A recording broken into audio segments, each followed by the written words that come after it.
Hello. Sorry, I was, you know what?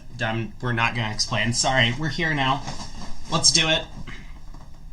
Oh, don't have my microphone. It's all good. We're about to get set up and started. I'm gonna hop on Discord. Craig's gonna join. Let's get into our finals match. There are actually quite a few exciting matchups today. We'll be covering the Kaplan against Shorey final in USA 1. But Nickel facing off against Fleischer in the losers bracket. One of those teams is going home today. One of them will move on for, I guess, like a chance to... Or I guess they're not going home today. They'll be going home tomorrow. If they do end up losing out. Here we go. Hey, Craig. Hey. You ready for this final? Sure am. We're going to watch the Finn and Adam show. Yeah, I guess we can check out their table. They're playing against Gavin and Raj. We'll start there. Yeah, I do want to see the Wold and Grossack partnership, see how that generation gap is doing for them. Obviously pretty well so far. They've been on fire. I mean, both of these partnerships for the Kaplan team have been on fire. And we're starting out with an interesting board. I mean, I don't think East is going to get into a lot of trouble on this hand, but this is a little bit too good for a two-spade overcall on these cards. Yeah, three spades. I think it's mainstream. I like four better than two, but three better than either of them. Yeah, you can't preempt to preempt, so three spades would just be natural and showing a little bit better hand than a two-spade bid.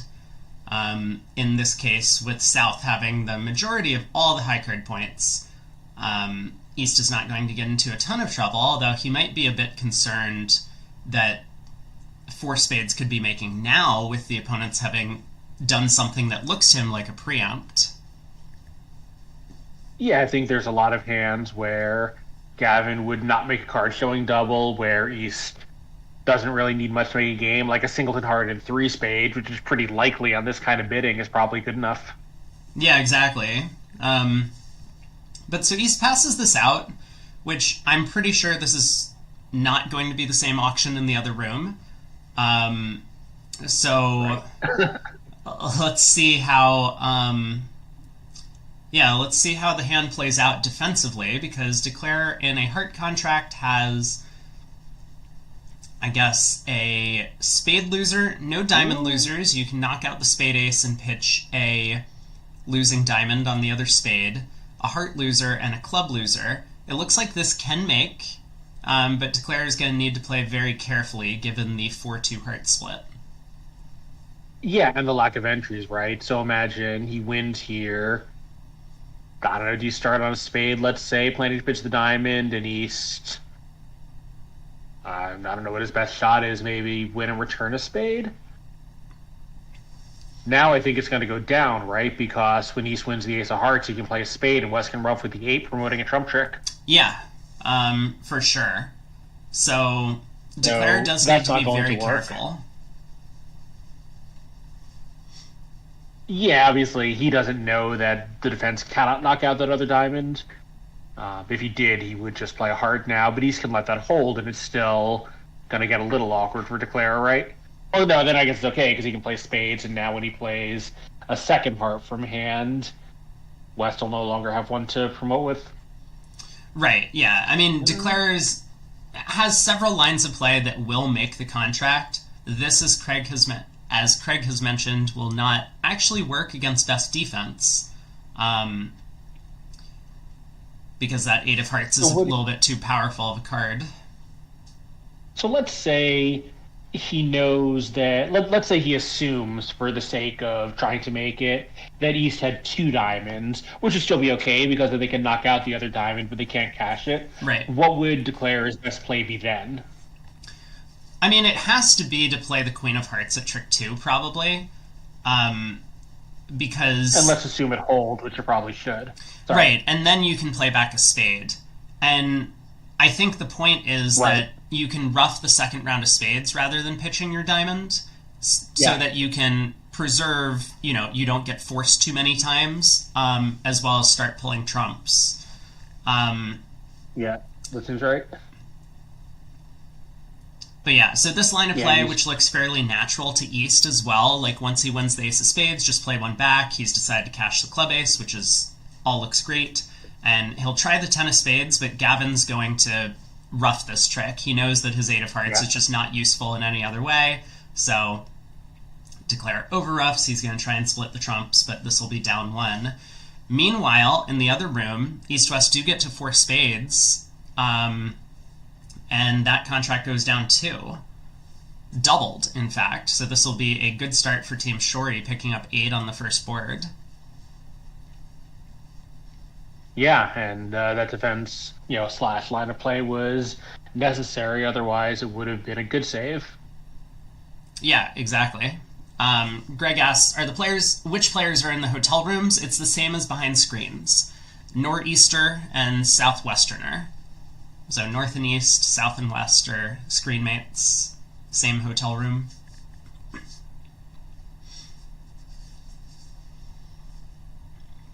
Roger will get to open his club suit with 1 club, and then we'll see what North and South get up to if they can find a high-level spade contract.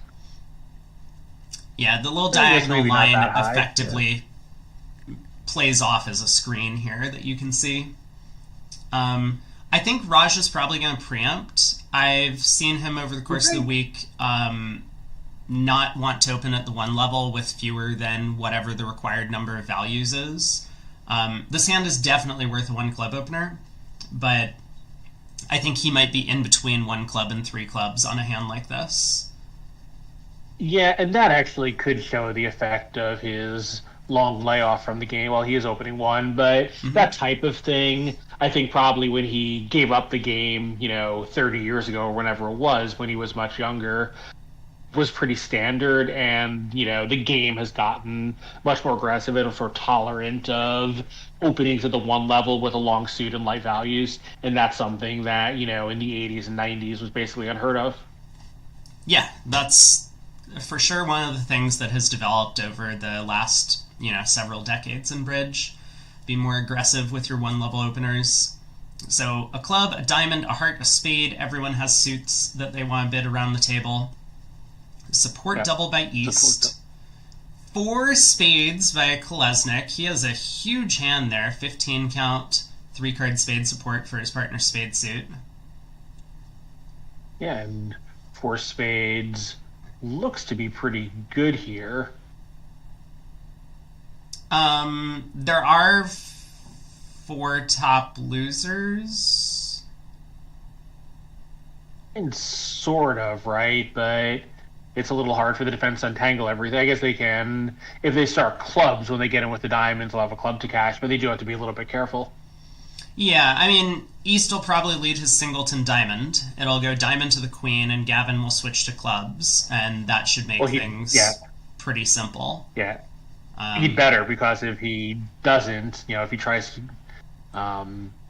well, I guess he has no reason to give East a rough. There's probably not a Trump promotion. Well, he's bidding out anyway. Yeah, I mean, this is kind of a sensible thing to do.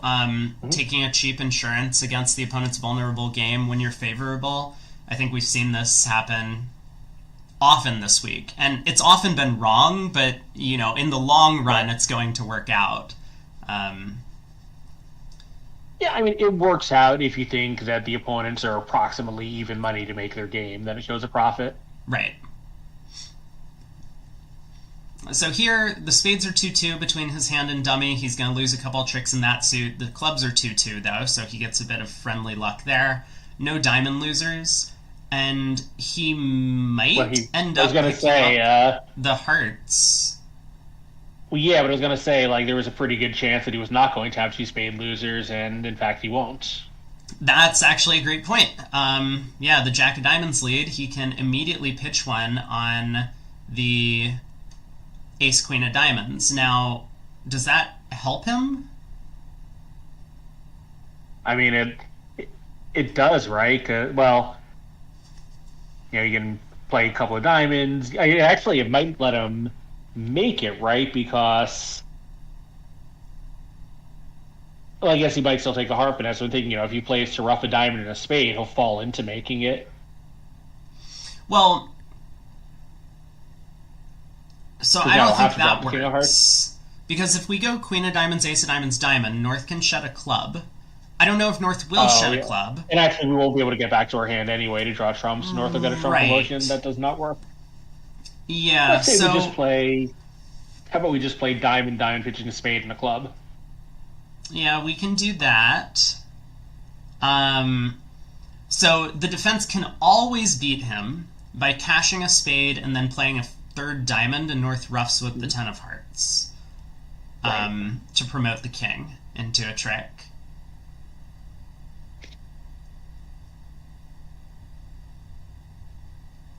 Yeah, of course we can't draw trumps because then we just all have two spades to lose.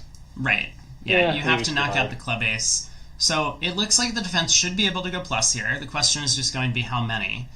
I think Gavin is going to believe that hearts are 3-1, with South having a singleton. In which case, he can't pick up the heart suit unless it's this layout. Right. Because if South has a singleton 10 or 9, North is going to have king 10 third or king 9 third, so North will have a natural trump trick anyway. So he might end up picking up the hearts because cashing the ace is just the only chance against 3-1 hearts. And South's auction sounds like South is looking at short hearts. Mm-hmm.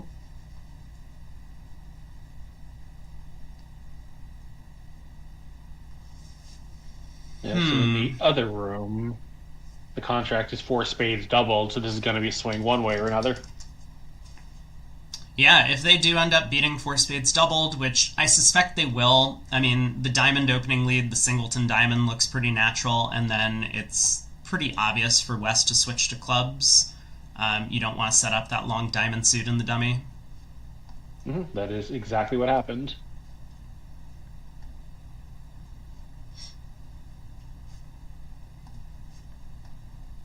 Yeah, so in fact, East-West have already beaten it. They've taken 4 of the first 5 tricks. After a diamond lead and the club switch went around to the ace. Gotcha, so this will be... I think that's bad. It doesn't look like there's a 5th defensive trick. No, but so it'll just be 4 spades doubled down 1 in the other room for plus 200 for Team Kaplan. And here, if they beat 5 hearts doubled 1 or 2 tricks, this will swing the match back in favor of Kaplan. Hey, Shift. Good morning. Yeah, down 1 will be 7 imps, down 2 for 400 would be 9, I believe. It would be 300 here and 200 in the other room for 500 and 11 imps. No, but sorry, if they beat a 3, it's 11 imps for... Yeah, sorry, if they beat a 2, it's 300 for 11 imps. Yeah. Yeah.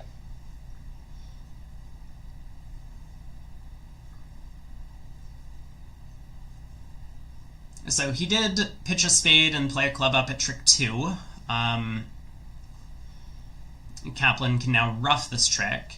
If he declines to rough this trick, I think Gavin is going to make it.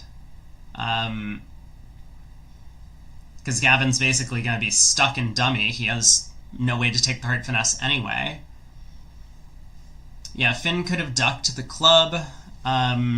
This isn't a spot where North should be false carding on the club, but maybe Finn just decided that this was his best chance to beat it. I mean, he had count on the diamond suit based on the opening lead, and so he realized that he could just win the ace of clubs, cash a spade, and then play a diamond, and his partner would be forced to rough.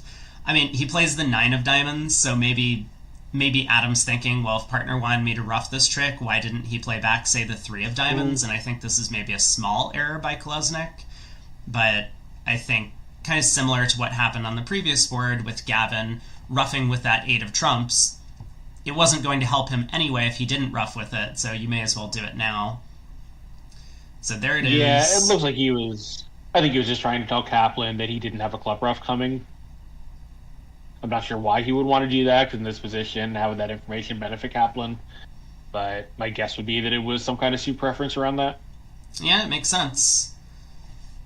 Well, Kaplan works it out, and so he roughs, and now Gavin's in definitely down 1, and in a bit of danger of going down 2.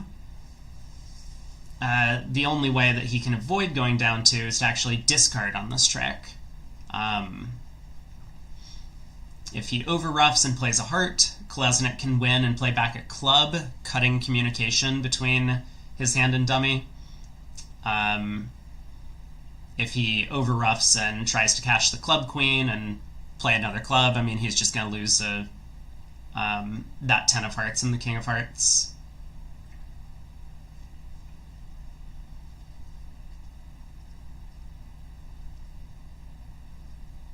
Sorry, I just getting a text from my office about my future whereabouts since I'm leaving Portugal on Saturday. So I'll be in sweet Croatia. So if there are any friends of the stream in Croatia, please let me know. I'd love to see you. You hear that? Open offer from Craig. Go visit him in Croatia. Yeah. Gavin's thinking about doing the right thing here. Kaplan took a long time to ruff with this 9 of hearts, so if he really had King 9 third, or King 9 doubleton for that matter, he probably wouldn't have thought so long about ruffing with the 9 here. He would just force out the ace and set up a trump trick for himself. So I think Gavin might get this one right. The opponents haven't gotten a club ruff, so surely clubs are 2-2. He can already see that if he overruffs and plays a heart or a club, he's going to go down 2. So I think he will duck this trick. And then there's just nothing the defense can do from there. If they play back a club, you win the queen. Ace of hearts felling the king, heart to the queen, pulls trump, so you can ruff the spade loser. Yeah, well played by Gavin, so he saves quite a few imps for this discard.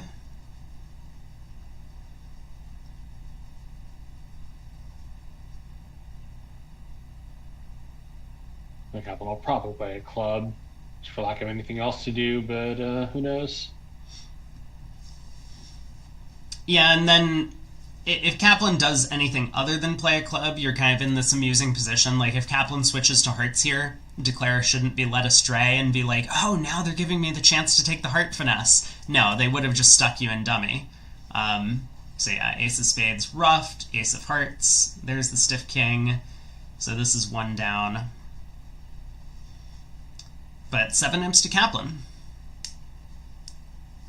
The other table is well into the next board.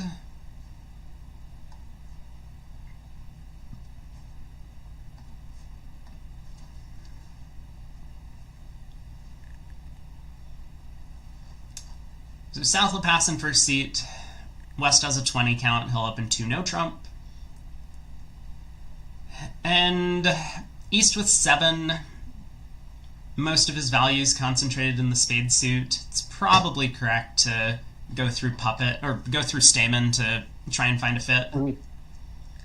Yeah, probably no puppet here. He decides 4 triple 3 with some spot cards as a 3 no bid. I think it's fine.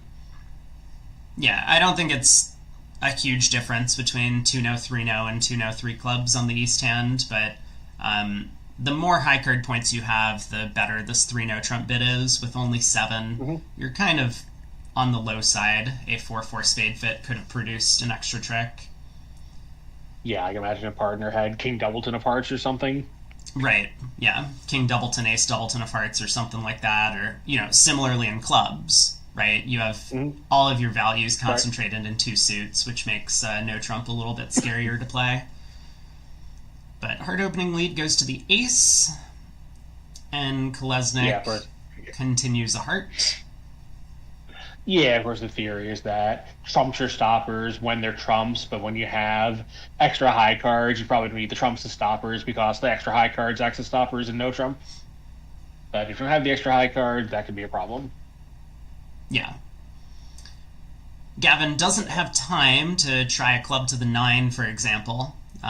Take the percentage play in the club suit, so he just leads a club to the king. His heart stopper was going to get knocked out if he tried that.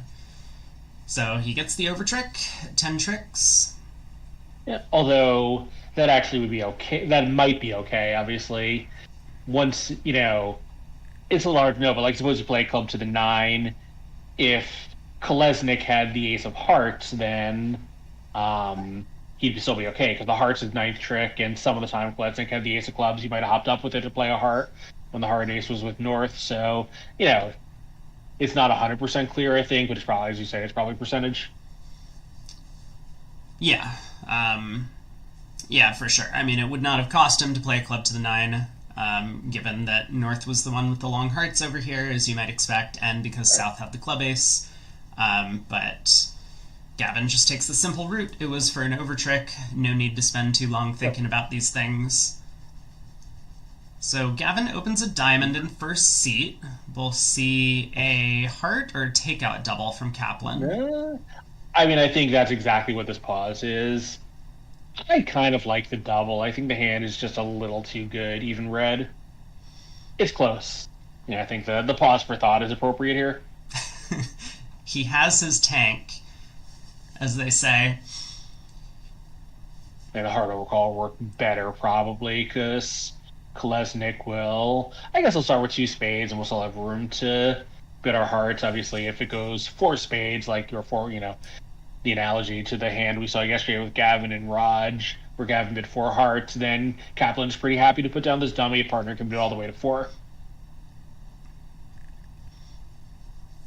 So, yeah, I don't know. I like the double. I think it's close, though. You'd love a little better controls in the non-heart suits. Yeah, the really strong trumps is what might swing it for Kaplan if he does go for the double. Yeah. I mean, obviously the queen third of diamonds is just, not a very good holding, but, king Doubleton behind the opening bidder is actually pretty nice. And the sixth heart is and one no big. is also in the picture, by the way. Yeah. Yeah, I mean, I think, double and then bid a suit. Double and bid the suit classically shows a strong one-suiter. Isn't that what you have? Yeah, it's, very borderline, right? People are like, well, my one level overcall is, 8 to 17 or something. You got a 16 count here. Basically, all your honors are working.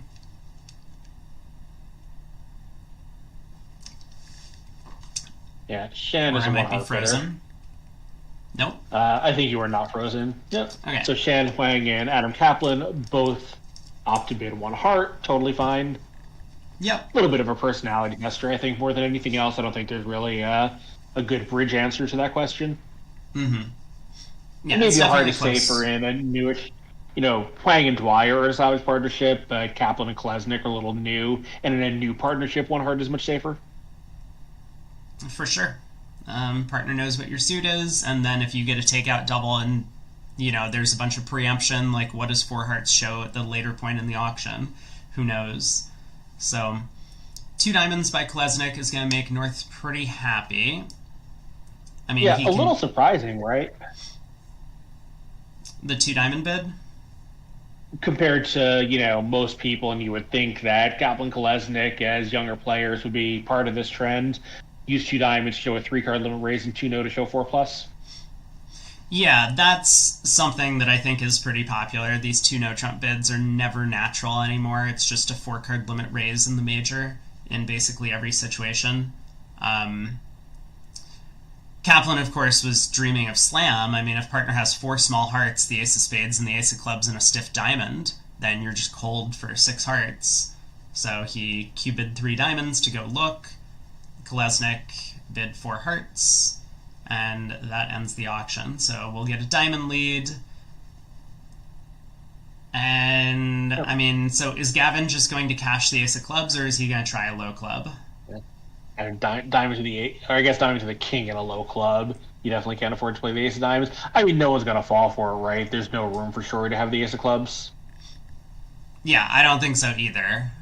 You're having a 10 count at most. But yeah, that's going to be Gavin's decision. Yeah, I think, I think on this bidding, probably just, I mean, the problem is, though, if you cash out those 3 tricks, I guess there is room for Shori to have the king of clubs, so your hope is just to cash 4 minor suit tricks and get onto the next board. Mm-hmm. I don't think there's any like slow defense to beating four hearts here. You either have it down in top tricks or you don't. Right. So it's either try and switch to a low club and hope to declare missed guesses, or possibly just cash 3 tricks and your partner either has the club king or the heart king. And Right. that would beat it. Like, if you lead a low club here and your partner has the heart king, declare might be Yeah. able to, like cash the ace of hearts, and if that doesn't work, tries to start running spades and Yeah. declares clubs go away. So there is some danger in switching to a low club. Yeah, I mean the Italians did kill off Trump, but also so did the Americans, right? Going back to the 80s and 90s when first, Bergen and Cohen introduced good bad to Trump and things like that, and Lebensol, particularly good bad to that idea of Tuno not being playable in competitive auctions has been, something developed independently on both sides of the pond. In very different ways, right? Where I think the Italians don't use it in the same way that the Americans did, kind of, coming out of everything is Lebensol.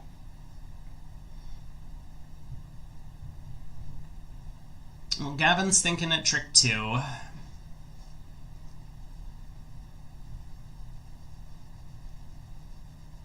Yeah. I don't know. I like this plan of cashing out. I think it works when partner has a round suit king, and the one problem with it is if it is the king of hearts and it's singleton, sometimes going ace king ace will let declare pick it off. But I think so. We'll going ace king low and revealing the club position. Yep. Alright, ace of diamonds. Partner plays the 10. So now Gavin knows that there's a diamond pitch coming if declare gets in. Ace of clubs. Yep. So this is going to earn him an imp. Other table made 11 tricks in this contract. Yeah, it also tells Gavin that, he has nothing else to do but play a club, but it also tells Gavin that East does not have a king of clubs, assuming that Shori did, realize that would be red as suit preference. Right. Yeah, in the other room, on the exact same auction, in fact, same opening lead, Adam Grosak won the king of diamonds and immediately switched to a low club, and Shan had no trouble putting up the king there.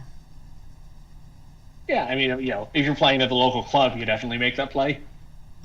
For sure. But it doesn't work against declares of this caliber. So 2 passes around to south. He's 5-4 in the majors, but well within his no-trump range. He opens a spade. I think most people would open a spade here, because not only do you have 9 cards in the majors, but you have an easy 3-bit sequence. Like, if you switch the spades and hearts, I like one no a lot more. Yeah, so 2 club Not sure overcall I'd do it, but... from Gavin. And Kaplan has... What is this hand? You can't bid 4 spades, I don't think. Well, he does. I think you absolutely can bid 4 spades, but maybe you want to bid 3 clubs first, just to let partner know that your hand is a great 4 spade bid. And this gets past a possible 4 heart bid, which East West could easily be on their way to. Like, let's say it goes something, and East now can bid like a 3 heart fit non-jump, or some kind of card showing double, or who knows what. Like, this does look like the kind of hand where you just want to take up as much space as possible. Yeah, generally with these distributional hands, that could be the case. I think it's hard for East-West to have hearts on this auction, though, because East didn't open it, and West overcalled 2 clubs. It's possible they have 9 of them, but it's really not possible they have 10 of them. Yeah, I think that's probably true. Maybe East could have a bad 6-card heart suit if we've established that he's generally on the conservative side. Mm-hmm. Or in West 5 and East, I think is very much possible. Yeah.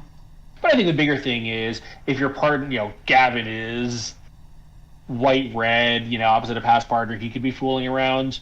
Our partner could have enough for a slam without needing too much in high cards, right? Yeah, that's the danger with the 4 spade bid, of course, is that we could just miss out on an easy slam. Partner has the ace of hearts, and a stiff diamond and the queen of clubs or something like that, and we're just gin. Yeah, exactly. And who knows? But I think Kaplan had to be a little bit worried that four spades would end the auction when opposite some other actions by North, Finn would not want to be done at that level. Right. Well, here we are in four spades. I mean, East had a decision over four spades, decided not to take the five club save with the stiff spade and king third of clubs. I think it's probably a close call, favorable at imps, but this is where we've landed. How is this contract going to do? Declare has three obvious losers, the club loser, the ace of diamonds, and the king of spades, which is offside. I think he's probably going to guess the diamonds, and that might be the end of the hand. I mean, well, for one thing, he'd better guess the clubs. What do you mean? So if he wins the ace here and takes a spade finesse, he's going to go down pretty quickly. Right? Yes, King of spades, ace of diamonds, club over, diamond ruff. That is true. But yeah, I think he's just going to do this. So this is what I meant by guessing the clubs. So, sure. Yeah, putting the jack severs defensive communications, which I think is all he needs, along with guessing the diamonds. Right. Yep. That is exactly right. It's often correct to try and sever communications on hands like this. I mean, on basically any hand.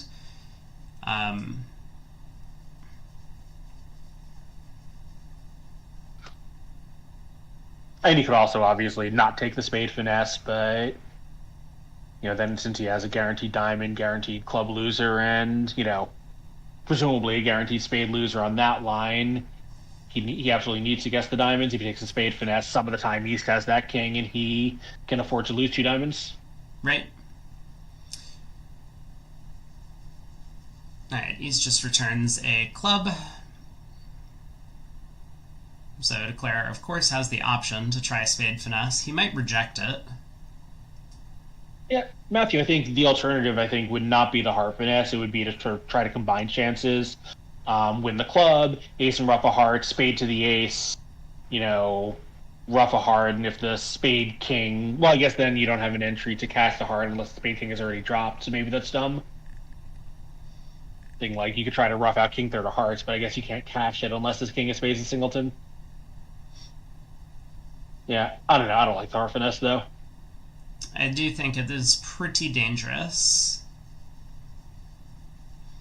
Alright, he's taken a spade finesse, and so I'm pretty sure Gavin is just going to exit a trump here.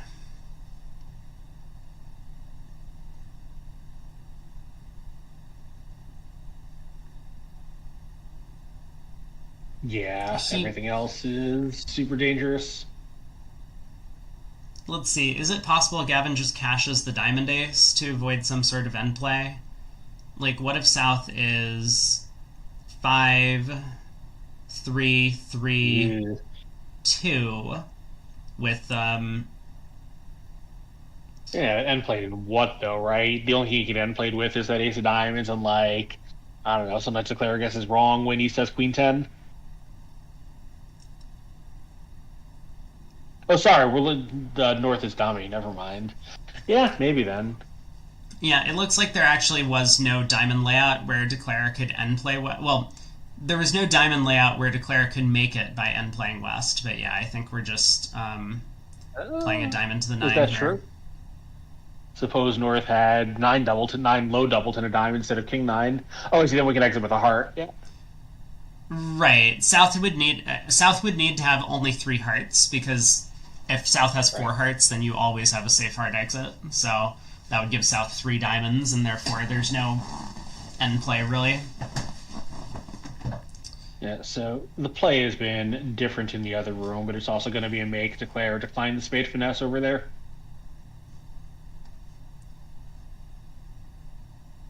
And actually, it's very different. On a club lead, declare did go up a trick 1. That was Kevin Dwyer Rimstedt. And he played a heart to the ace, ruff to heart along the lines I was suggesting. He did play a spade to the ace. So he did kind of play for that, combining chances of, singleton king of spades / heart roughing out. Although, Not sure I like it, having talked myself through it. I repped another heart, exited a spade to West, and West is now thinking, but it's going to be, down to the diamond guess once again. Anyway, back in this room. Yeah, so it looks like we'll see a push on the previous board. One club, two or more. Hard overcall from Gavin. Double showing 4 or 5 spades from Adam Kaplan. East, I think most pairs will play transfers over these doubles, basically over any double when it goes a major double. So East should have a 2-diamond constructive heart raise available. I think he may or may not choose to make it. I mean, I think red-white, it's a little bit closed. Your hand is probably good enough for it, but it's a little lighter than you'd like to be.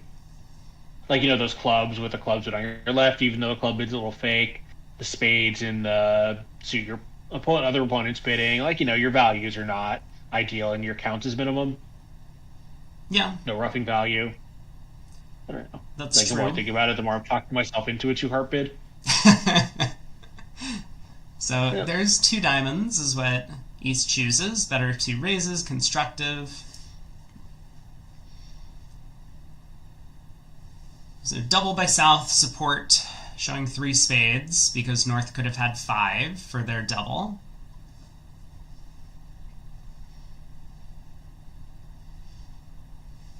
Dot Coburn asks, is there anything wrong with 2 hearts on the East hand? No, just most pairs play these transfers. So 2 hearts would show a fairly weak raise to 2 hearts, and 2 diamonds shows a little bit of a better raise. And then the question is just with 4 triple 3 and an 8 count, how do you evaluate the East hand? Yeah, the East hand is, kind of what you're looking for in the East hand, and this is 8, so who can argue with it? Yeah, let me take a look at Gavin and Raj's card to see if they play intermediate jump overcalls.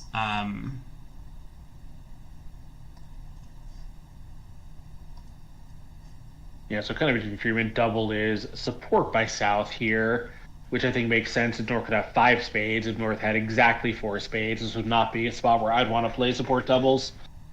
Since 2 spades is no longer a contract you really want to play with 7. Mm-hmm. But since it could be an 8 fit, I think support doubles make a lot of sense. Yeah, Gavin and Raj play weak jump over calls, so 2 hearts would have been weak. Gavin can't do that with this hand. The hand's too good. I mean, he might have anyway, given that East is a passed hand. Yeah.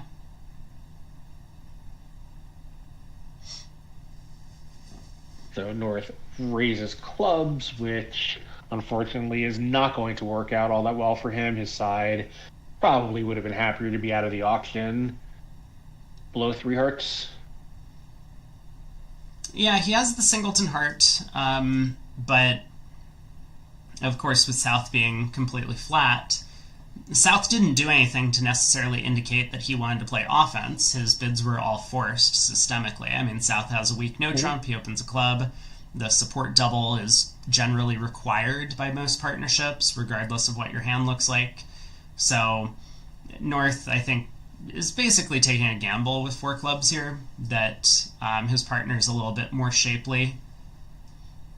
I think the only wrinkle is, are we 100% sure that Finn is required to bid 1 club on this? Obviously, so Kaplan knows his partner has exactly 3 spades and probably exactly 3 hearts, since East and West are showing a 9-card fit. Is he allowed to be 3-3-4-3 to open a club? Do they open a club on all balanced hands, or is Finn supposed to open a diamond and decided to do something abnormal because he's 4-3-3? That's a question that would tell you whether Kaplan has done something more sensible than it looks. Yeah, let me look at their card. I mean, these cards don't really tell us the whole system. Let me see. So 1 diamond is 4 or more diamonds unbalanced, or 5 diamonds. So yeah, South is expected to open a club on this. Yeah. Yeah, I mean, maybe Kaplan's just figuring that, given everything he knows, 3 is possible, but Finn's length is usually going to be 4+ and he's favorable. Obviously, he wasn't expecting to run into the buzzsaw these coming up against an East. And, I mean, like, East really went after this. He kind of correctly judged that North was the one who's very likely to hold club length on this auction, figured that his club honors are actually good. And he's right. He has 2 natural club tricks. They have 3 spade tricks. They have a diamond. So this is going to be down. Was that 3 at least? And it looked like down 3 to me. Like basically with that before the defense really starts to look around for tricks. Yeah, and so this is obviously not what Declare wanted to see. No. But good judgment by East and West to actually hammer this contract, and of course to compete to 3 hearts their way. Good morning, Danny. Hey.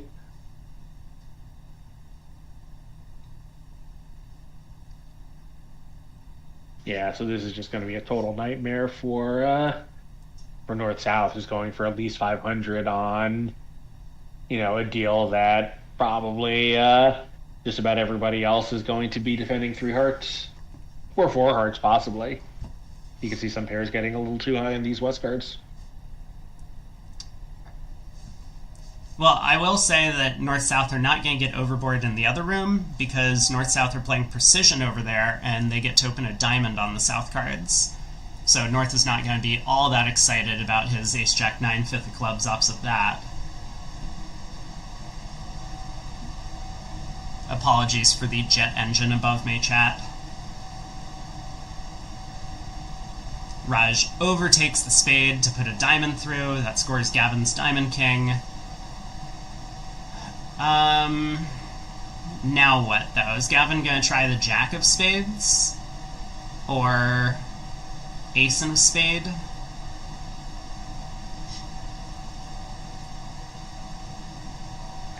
I mean, might try hard to tap the long trump hand.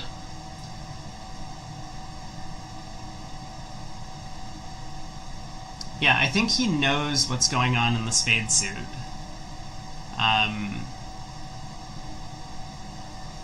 Yeah, I think he, down to the spots, right? Since South showed 3 and the 10 held.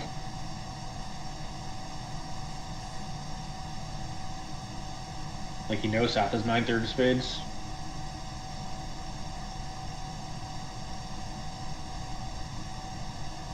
Yeah, there's the Jack of Spades. I like this play. I mean, this is like a no-nonsense play. Let's just cash our spades, and partner, I hope you take whatever club tricks you're entitled to. So is East going to get end played in some way out of one of these club tricks? I don't know the answer to that question. It looks like he actually might, because the shapes are so flat. So like Ace of Spades, exit a diamond, Declare can win the Queen of Diamonds, ruff a heart, cash the Ace of Diamonds, ruff a heart, lead the last spade. East is going to be down to just club, so whatever East does, Declare over roughs, and then just runs a club to the 9 and East 10, and East is end played. So this might actually only be down 2. Yeah, so now would playing hearts earlier have helped that if West could eventually get in when both East and South were out of hearts and let a heart to promote a trump trick? Or can Declare just always overcome that? Yeah, probably. So, I mean, like, if East had switched to diamonds, right? Like, if East had gotten in with that 10 of spades and just played back another heart, and then when the defense got in with a second spade, they played a third heart, then they could switch to diamonds, cash out, and play a 4th heart from West, maybe, before East was able to get end played. Maybe that wouldn't even work, though. Yeah, it might I think not. the player can now just end play East at the club suit itself.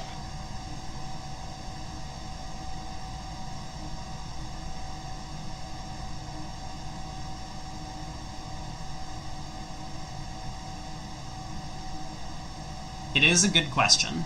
I do not know, but so here comes the heart ruff, and now Declare can cash the diamond and exit the Queen of Spades, and East is going to be forced to ruff. So this will be down 2.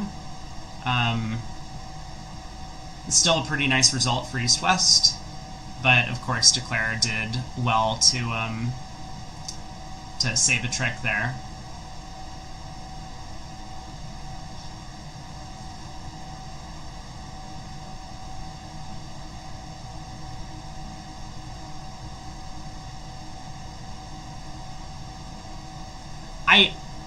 I think I've talked about this a bunch, and people have noted that Raj does hang out here sometimes. Early in a match, if you start doubling people, it really messes with them. And Kaplan and Kolesnik are probably fairly well known now for being relatively aggressive in the bidding. So if they're getting doubled by this entire Shori team, it might really put a lot of pressure on them to make sure that they start being more solid citizens, and that can, really affect the direction of the match.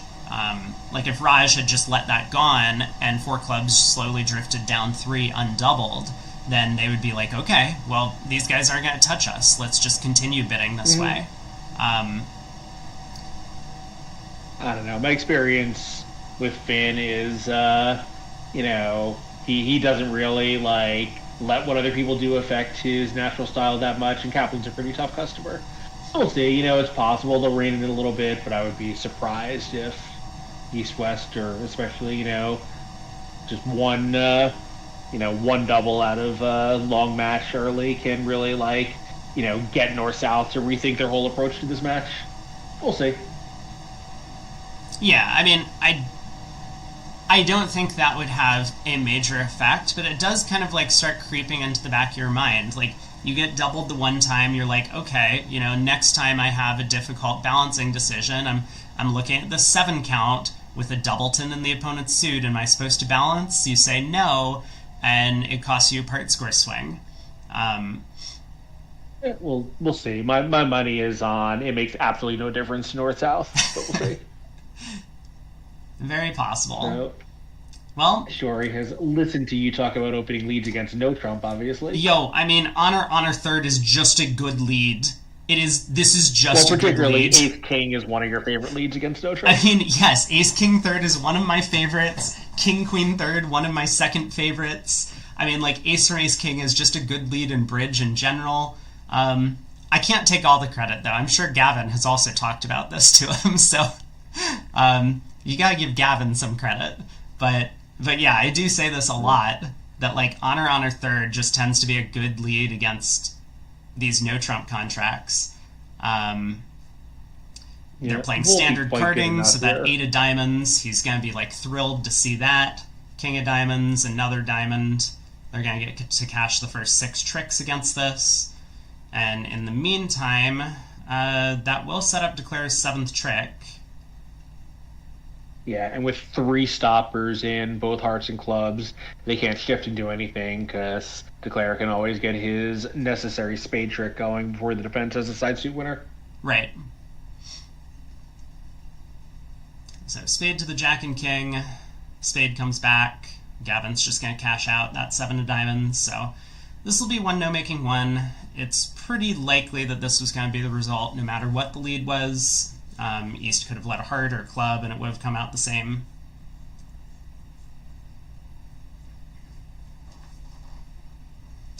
But really simplified the defense. Ace, king of diamonds, and a diamond. Yep.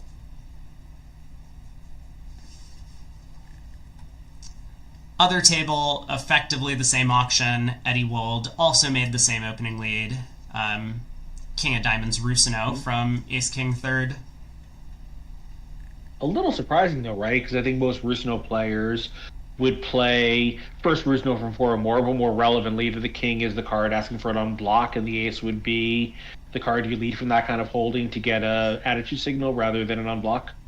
It was technically in the opponent's suit, and I don't know if that matters. Oh, right, because the precision opening, yeah. Yeah, it was a precision diamond opener, so yeah, they might have different agreements there. Hey Nat, yes, an 11 imp lead for Shori early in the match. Plenty of boards to play. So I feel pretty strongly that Shori should bid 2 hearts here, but again, this could be a generational thing where when he was playing, everyone made a negative double on this hand because the hand wasn't good enough to bid 2 hearts, and then people realized they kept losing their heart fits. You do get blown out of the auction a lot if you start with a negative double here. He's able to bid 3 hearts, weaker than 2 hearts. Okay. That's kind of a That's cool a nice agreement to have. convention. So this will pass back around to North, who's just going to have to let it go. Yeah, and I think with 2 trumps, well, Oh! West was not done here. Uh-oh. I don't think anyone can double this, but I think even 3 hearts was in trouble, right? With a diamond, 2 trumps, and a couple of spades to lose.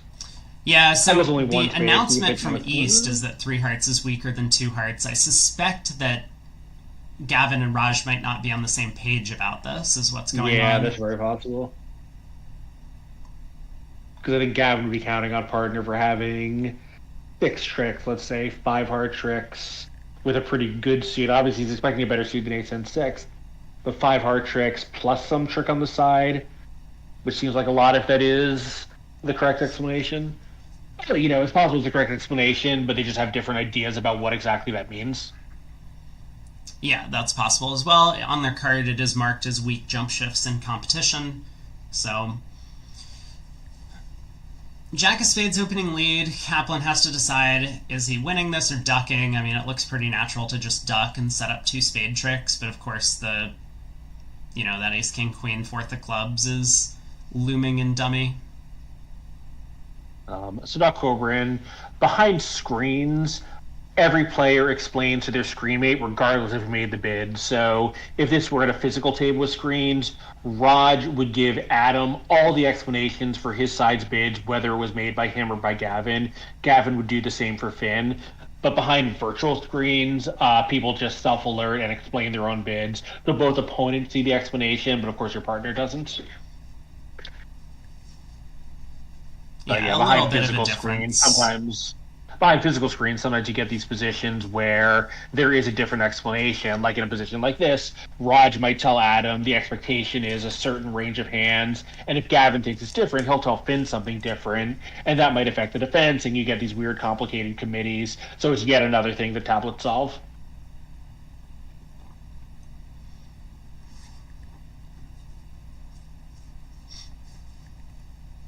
I mean, I assume Kaplan is going to duck this trick.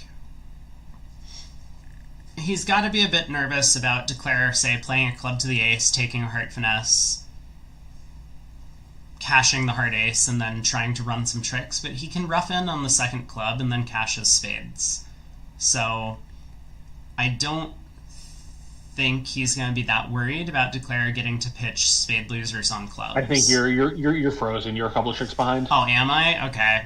Yeah. We get to play our favorite game again, Kaplan or Frozen. Yeah, he did win the ace of spades, and he shifted to 1 back to Finn to rough, and Finn exited with a low club. Wow. I mean, that's a little bit surprising, but I obviously Declare just has no tricks on this hand, so he's just gonna go down 1 from here, at least down 1.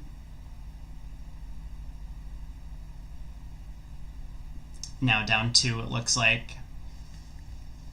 North will switch to diamonds, set up a diamond trick, and then be able to cash it when he roughs the 2nd club here.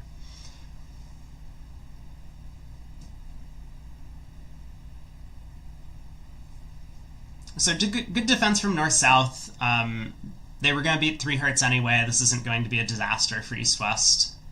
But yeah, maybe East-West need to have a little bit of a talk about what the 3-heart bid should show.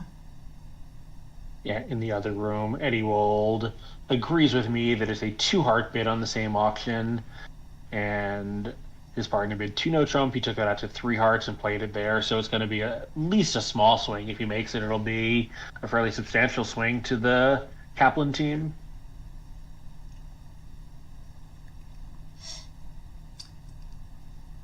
Yeah, so small swing.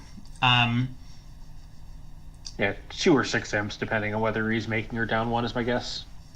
Yeah, Matt asked a question that we had actually talked Yeah, about with Gavin when it he is a was very on good stream question. in the Bermuda Bowl Mhm. last year, or 2 years ago. I mean, whenever it was that Gavin came on, I think it was after the 2023 Bermuda Bowl, where he had expressed some distaste for playing on tablets because of that exact situation where um, an alert of a bid can clue the partner of someone who forgot a convention Right. to the fact that that is a new convention that their partner thinks they're playing.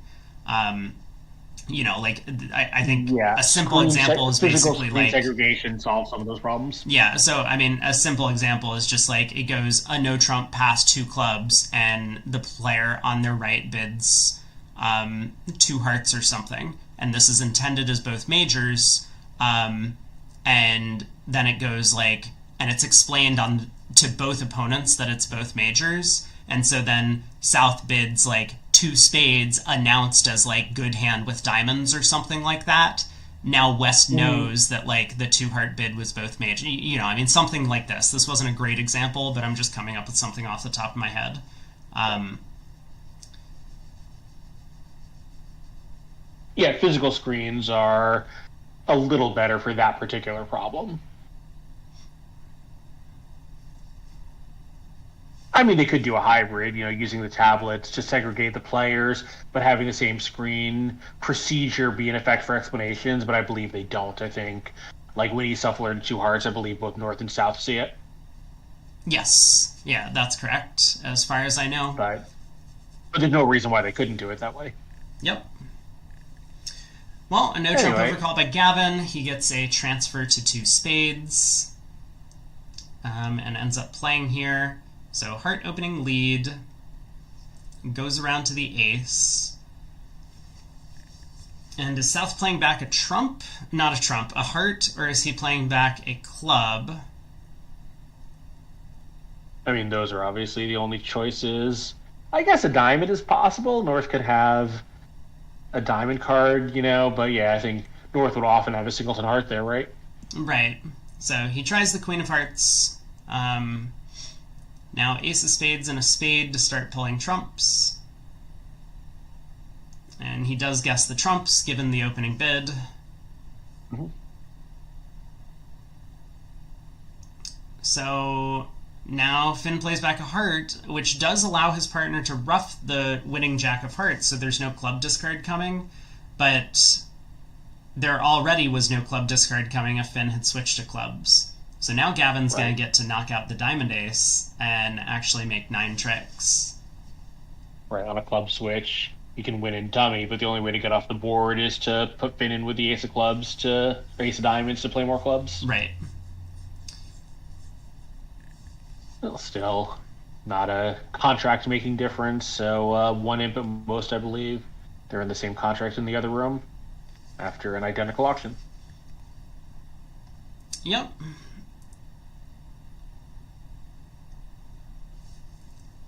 Bit So, of different defense. Opening heart lead went around to the ace, and South did in fact cash the diamond ace to get a signal from partner, who discouraged diamonds, but of course South believed that was because he wanted a heart ruff. So, right. Yeah, I think favorable. I really like the West hand for a psych. Like maybe not a board 10 of 120 board match, but in a lot of positions. But red, I think it's pretty crazy. yeah. So, but I think I would psych one heart white on red in this position, especially against a really strong team here. And you're a bit Adam Kaplan. I wasn't even looking at Adam's hand when I was like, oh, what a great hand to psych with. So, yeah, two hearts, presumably. Yeah, a good 4 to 7. So probably they have one of their juries includes the Sounder 3 card raises. And Kaplan here obviously has a huge hand, but also a hand with a lot of problems. So might just try 3 no trump and figure some of the time we'd be allowed to play it there. Nope, just put 4 hearts. Yeah, 4 hearts, 5-4-2-2. Yeah. Makes sense. And this contract's gonna play okay. With East turning up with the heart ace, you'll play a spade to the king. to pick off the spade suit. The diamonds come home, so this feels like 11 tricks. I mean, I guess we could say that he'll have a spade guess for an over trick eventually. Yep. Yeah, the contract is no trouble with the incredibly favorable diamond lie. Yeah, DocS is their place to play online. I mean, there's actually quite a few bridge websites, and I usually play on Bridgebase Online, but I have been covering events on Lovebridge here, which, I mean, these are not places that you can play yourself, but there's Into Bridge, which is a place, the tournament that I did commentary for a few days ago. Bridge Champ has online games and stuff. Real Bridge, which I'm going to be on the bidding panel for in a couple weeks, has and I would places to play. I'm done. I would actually very strongly recommend Real Bridge if you like the social aspects of Bridge, because as long as you don't care about what your office or whatever room you play from looks like, it has a built-in camera integration, so you can actually see and chat with people, and you can go into screen mode where you can only see one other player, or just have it always be all four players chatting and yakking it up. I think it's great. It's much better than Bridgebase as a social interface. Bridgebase has a lot of other features integrated into it, obviously, which are nice. But if you just want to play Bridge and see your friends, Real Bridge is perfect. Mm-hmm. Well, Declare's in great shape now. Gavin has flown the ace of spades to... He wasn't ready for a spade from dummy before Declare pulled a trump. He was... So he paused, and then once he paused, he realized he better play the ace. Declare was going to guess it. So now spade to the king. The queen falls. I think we take that card at face value and just play a diamond to the jack. Declare might end up trying to squeeze west, but it's definitely anti-percentage.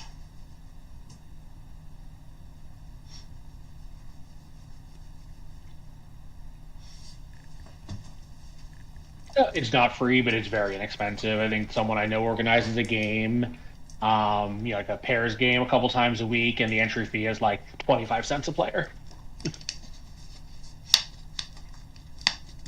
I think there's a huge difference for people between free and not free, regardless of what the fee is. So, no, it's true. It's less expensive than ACBL games on Bridgebase, which I think is also a relevant consideration. BBO doesn't allow us to play Shan or Frozen, my favorite game show. 14 to 16, no trump from Kolesnik.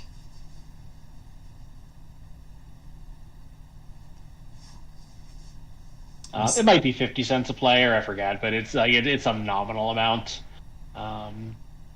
Bridgebase basically is 100% funded by the card fees it gets from running ACBL games, and at the moment they have a monopoly on that. Yeah, and they also have advertisement, things on the side of the screen. It's not like an advertisement pop-up, but it's basically like any website you go to that runs advertisements on the side of the web page. So it's free for you to make team games and whatnot and just sit down and play. It's free to play against robots or organize robot events and things like that. There are paid subscriptions and whatever that give you access to more features, but if you're just looking for a place to play for free, Bridgebase Online is a great site, but there are plenty of others. I mean, Into Bridge also allows you to play, I think, at least some number of deals per month for free. Yeah, and one good thing about Bridgebase is if you're a beginner who doesn't have people to play with, there's just always tables that are at, maybe not expert level, because most experts have their own games, but certainly novice, intermediate, and even through some advanced. You can just say, I want to play at a table at this level, and it'll just match you to a table, and you can just start playing with randos. Right, yeah. Lots of options available out there to play some bridge. This auction, getting back to it, I know. Let's talk about the hand in front of us. So, 2 clubs Stamen by Kaplan. He decided to show his hand as spades and clubs. He has a nice 13 opposite his partner's 14 to 16 range. Finn actually has one of those values this time as opposed to usually. And so he showed spades and clubs. He decides to let 3 no trump go. Partner heard what his hand was and decided to effectively reject. I mean, South could have bid anything at the 3 level to suggest hesitance about no trump. Yeah, so what do you lead as West? Like, I think a heart is probably the mainstream lead. Well, South did bid 2 diamond. hearts, but yeah, Yeah, diamond is just so scary, though. I don't know. And he could try the 10 of spades or even the king of spades to lead through north spades. It's also kind of scary. I don't know. there's no good choice, I don't think, from the West seat. Yeah, Danny thinks a spade is tempting. I think so as well. Yeah. I mean, sometimes you just lead 4th best from your longest and strongest. Yeah, I don't know. I mean, doesn't it sound like South has diamonds well stopped, right? North showed some hand like this that was willing to look for 5 clubs in preference to 3 no trump, and South said no thank you. I think that implication is overthought on these hands a lot of the time. Like, look at South's hearts, right? North could have had a small singleton heart and the queen doubleton of diamonds or whatever instead of his actual hand, and South would not have been happy to be playing 3 no trump with ace 10 4th of hearts opposite a small singleton. So Right. like, South has honors in a lot of suits, but they can't be everywhere. It's not like he's always dealt ace queen jack 4th of hearts and king jack 10 5th of diamonds for this type of auction. Sometimes he only has like 1 suit well stopped and 1 suit partially stopped. Yeah. I don't know. By the way, I think as for the question of which spade, I think if I led a spade, it would definitely be the king. But I'm certainly open to hearing other points of view on that. Yeah, king or 10 of spades is fine. I think the 5 of spades is quite poor as an opening Yeah, lead. I agree there. And besides that, it could blow into something. It's so often going to block the suit. Yeah, Nikolai also voted for king of spades, so you're There you in have good it. company, Craig.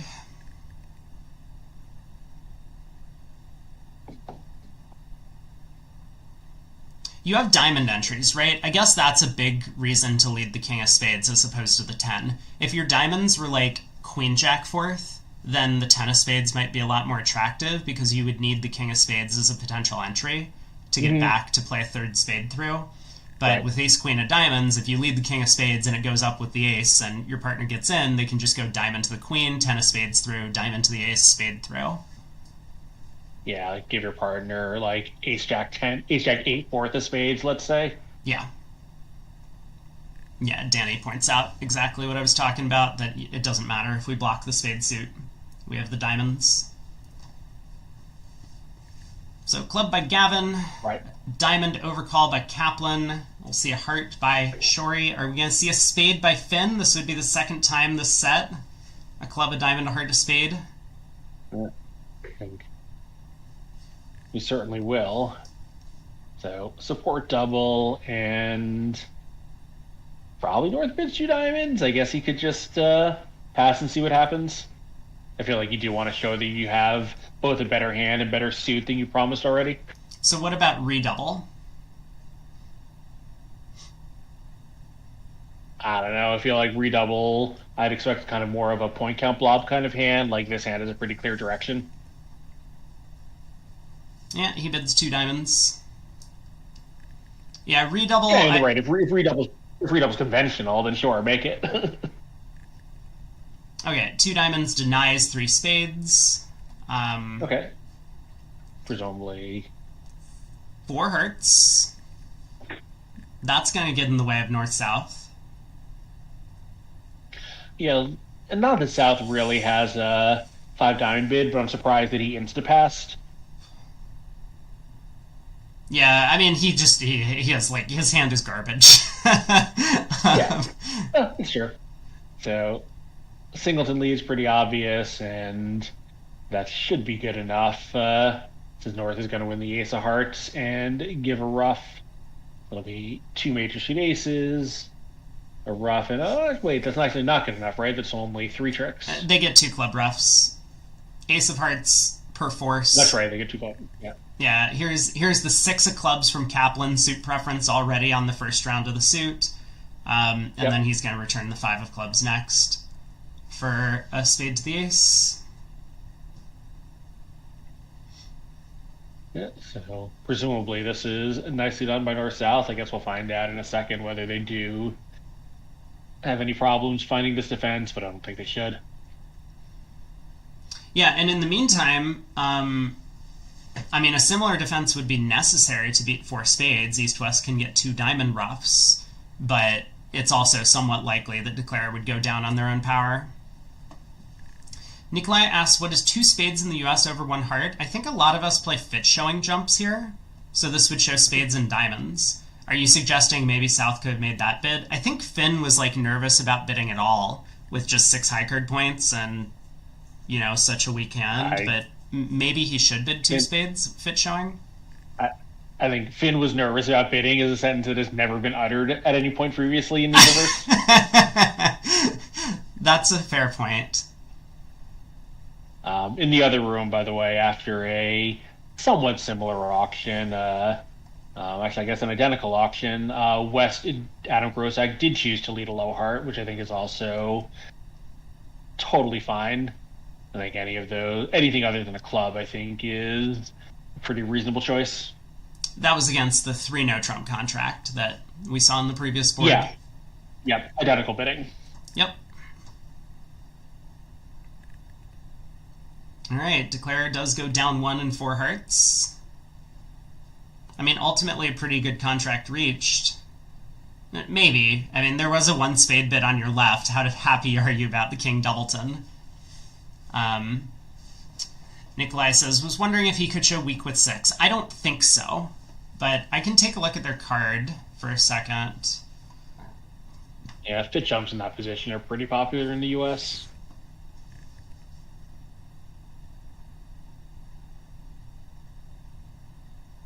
If it goes pass on Finn's right, I think a lot of people play some of those jumps after overcalls as quite good hands, but once there's some action there, I think fit showing would be probably the most common thing that people do here. It is not on their card. There's nothing on their card. Everyone knows the ACBL cards are terrible. So yeah.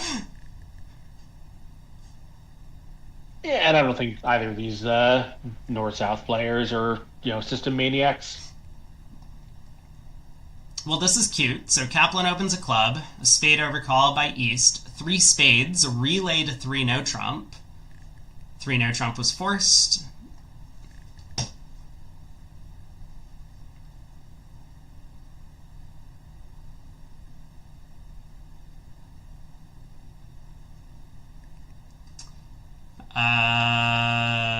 Big heart, yeah? Big heart and cry.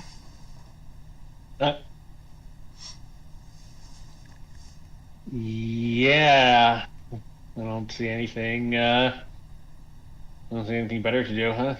Got 7 clubs and 3 diamonds and now a spade, so I'll take 11 tricks. Oh wow, spade opening lead.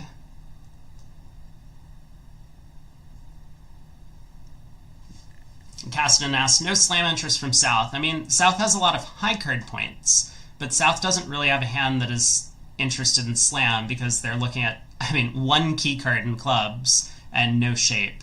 Slams generally need controls and a source of tricks, and South has none of those. Yes, you can get to slams if you're in no trump and you just have 33 highs combined between the 2 hands, but there's no reason for South to believe their partner has a 15 count over there. Yeah, and I suspect that North is allowed to go past 3 no trump with really exceptional hands. That's what Danny thinks. Kaplan's announcement said forced. Right. Yeah, Gavin's happy that he didn't hold the Queen of Hearts on that one. The low spade lead I don't think was called for on this type of an auction.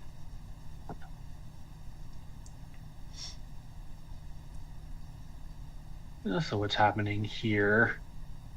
Probably South will open a club, and West will have to decide whether he wants to pass and wait or bid three clubs immediately, assuming that's natural. I think I like the pass, but three clubs does have something going for it, especially opposite a 2+ club. Yeah, I would really like to bid three clubs. No, oh my wow. god! We've had a discussion, me and East, and apparently we're opening a diamond now with that hand. Here we go. Take out double. Yeah, that's certainly pretty classic. Two clubs. What are we doing with Gavin's hand? What are we playing over takeout doubles, by the way? We are playing...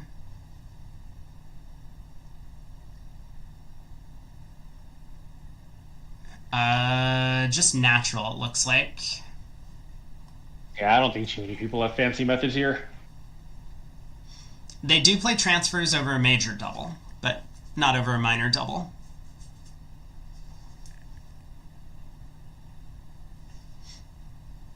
I just open a window. If the street noise bothers anyone, please let me know. I can't hear it. So Doc Copeland says, problem with watching experts is you can't learn the bidding because of the systems. Yeah, in the US, it's actually relatively mainstream, the systems that a lot of experts play. I mean, there are a couple of conventions, but if you do want to like learn basic 2/1, the Gib robots on BBO are actually pretty good. You can click on all the bids to get a description. Yeah, they're programmed with a pretty mainstream US standard framework. So Gavin balances with two clubs. I definitely would say both these pairs are playing modern methods, but like very much standard US methods. You know, they're playing the kind of framework that if you just sat down and played an ACBL regional, 90% of the pairs would be playing something that looks similar to what these guys are doing. Mm-hmm. You know, some wrinkles around the edges, but by and large, pretty similar. I mean, I have to say, like, I love East's decision to open a diamond on this hand. You know, it's probably a little bit late, depending on your agreements, but you have diamonds, you want to bid one spade, and then you want to be done with the auction. And if you can start doing that immediately, you don't have to wait for it to go, like, pass, pass, pass a heart on your right. And now what do? You make a takeout double, you never get your diamond lead direct in.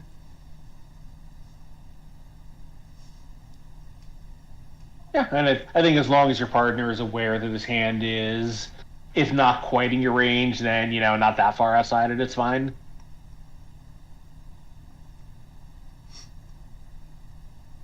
So, this is pretty good, right? He's only in 2. Yeah, he's got 5 club tricks and 2 diamond tricks and the King of Hearts at the very least. Sounds like 8 to me. And it's just going to be a question of over tricks here. Finn sticks in the 9 at trick 1, not relinquishing his ace of trumps, but this will allow Gavin to take a couple diamonds pitching a spade. So probably ace king of diamonds. Usually the heart is ace king of diamonds pitching a spade, and then a heart toward the king, but nope. Alright, heart to the 8 and 10.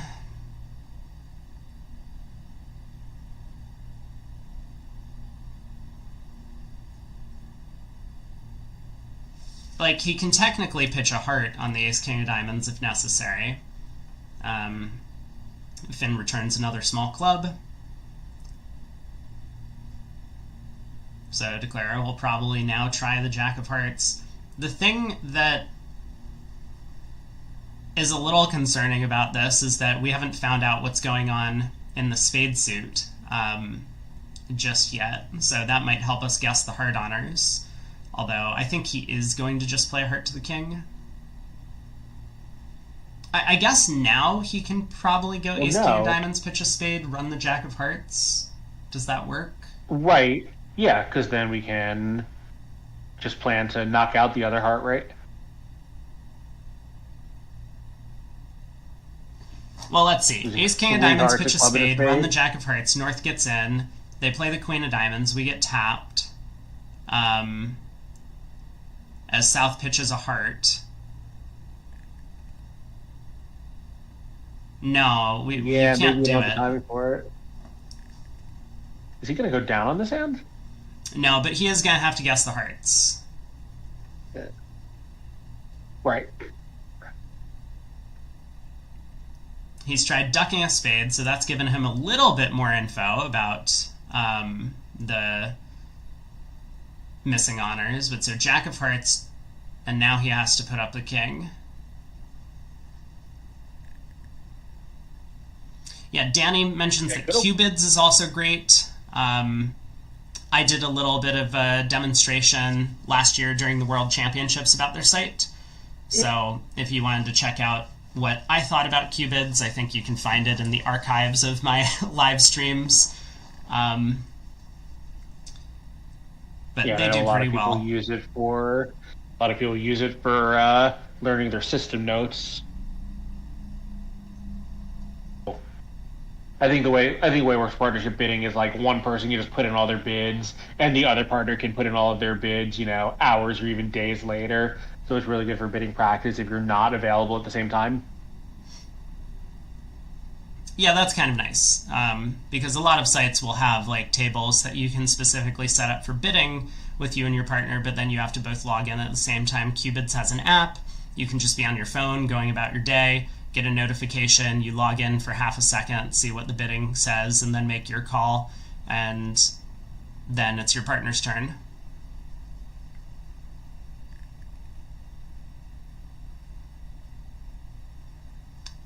Gavin does guess the hearts. Well done. So he'll still score 3 more trump tricks. And we have yet another duplicated contract, almost in the other room. They're in 3 clubs on a quicker auction. When Path and South opened a diamond, which was precision. So West just bid 3 clubs, and that was the end of the auction. Yeah, and now that means in the other room, Declare might end up going down if they take a similar line of play over here. So this could be another swing for Team Shori. We're on to the last board of the first set.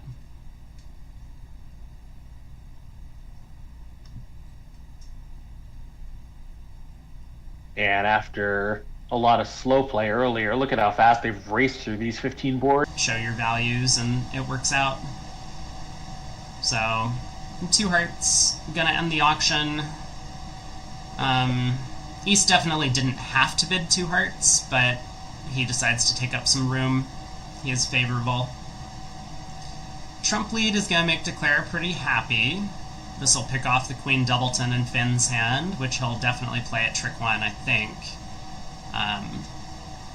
So, King of Hearts. Continue pulling trumps, I believe. The 3-3 diamond split with the jack on side. Also going to help Declare out. Looks like he's going to end up losing 4 tricks. Nikolai asks, would I double or bid a no trump? I would bid a no trump. I like a no trump. Just because partner's a passed hand, we might still have game. I mean, it's a 17 count, right? This isn't like your 15 count and partner's a passed hand. Yeah, I mean, you're flat. You don't really want to hear partner bid any suit, including spades. Like, go the hard, double, pass 2 spades. You don't really like raising on 4 triple 3. You can't bid no trump. Your hand is under strength. Like, just bid a no trump, If you need to get your spade fit, you can still do it. Yeah, over a no trump, if we have a 4-4 spade fit, we'll still get there if we have game.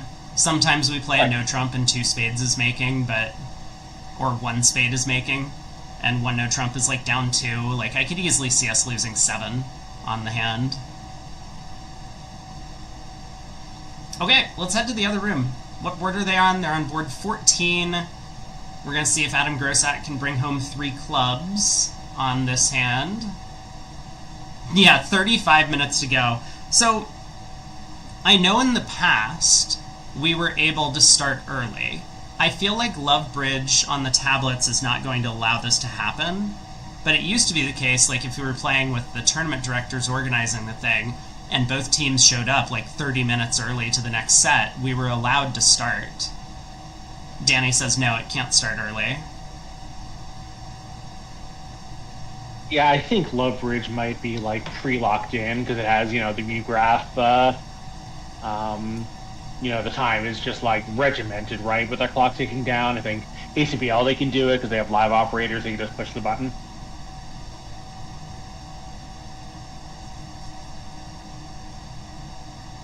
Also, yes, and they are playing the same boards in the other brackets, so that also makes it, unwise to start this early. Yeah, good point. They'd be able to kibitz it before they start. They're so far ahead. I completely forgot about the USA 2 bracket, where, by the way, we have the Nickel versus Fleischer matchup, with like 3 rounds to go over there.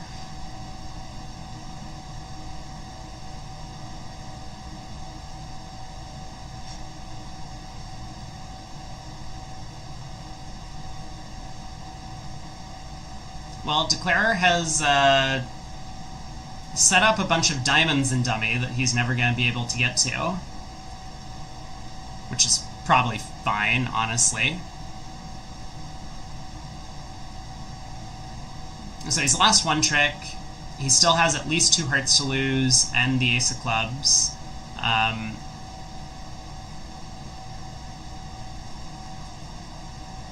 Now, is Shan going to switch to spades? He does. That seems pretty sensible. So spade to the jack. Declare can ruff.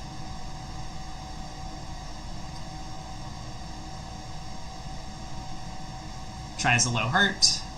North decides to pop up with the queen, which is going to make things a little bit easier on Declare. But as long as they pull trumps, Declare won't be able to get a heart ruff in the east hand, so he will end up losing that 10 of hearts as well. Like, as long as South takes the ace of hearts on the next round of the suit, and then goes ace of clubs club and roughs the diamond return, Declare is going to be stuck in hand, and this will go down 1. So another nice pickup to Shori on this board, it looks like. Yeah, and they were killing it. Sorry, I stepped away for a second. They were killing it last night, especially near the end. They really turned it on, and they are continuing right on here. Yeah, 4 more imps. So they'll be up by 9. But I think a lot of people are often skeptical when some of the lower seeds make it through to the end of these brackets. But my viewpoint tends to be that the 2 teams that get to the finals are generally the ones that deserve to be there. And I think we're seeing that from both of these teams. It's now a very close match, even though Shori and Kaplan have kind of like torn through both their sides of the bracket to get here so far. We're in for an exciting finish. Yeah, I think, regardless of what the pre-tournament seeding was, I don't think anyone can argue that these 2 teams haven't been playing at a higher standard than anyone else this week. We're sort of saying, I think Kevin Dwyer-Rimstead has played for the U.S. and World Championship before. Eddie Wold, I'm pretty sure, is a world champion, and I looked yesterday, he's won 15 NABCs. In the other room, we have Gavin, who's played in the Bermuda Bowl.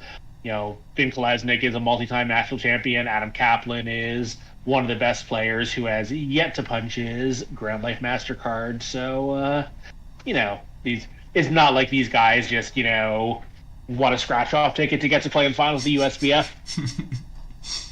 No. These are 2 world-class teams. Just, the bracket had a bunch of other world-class teams, too. Yeah, they've just been biding their time, and now's their moment to break through, at least for the Kaplan team. And obviously, as you've said, the Shori team has been here many times before. I think all of these partnerships for the Shori team. I'm not sure if Shan Wang has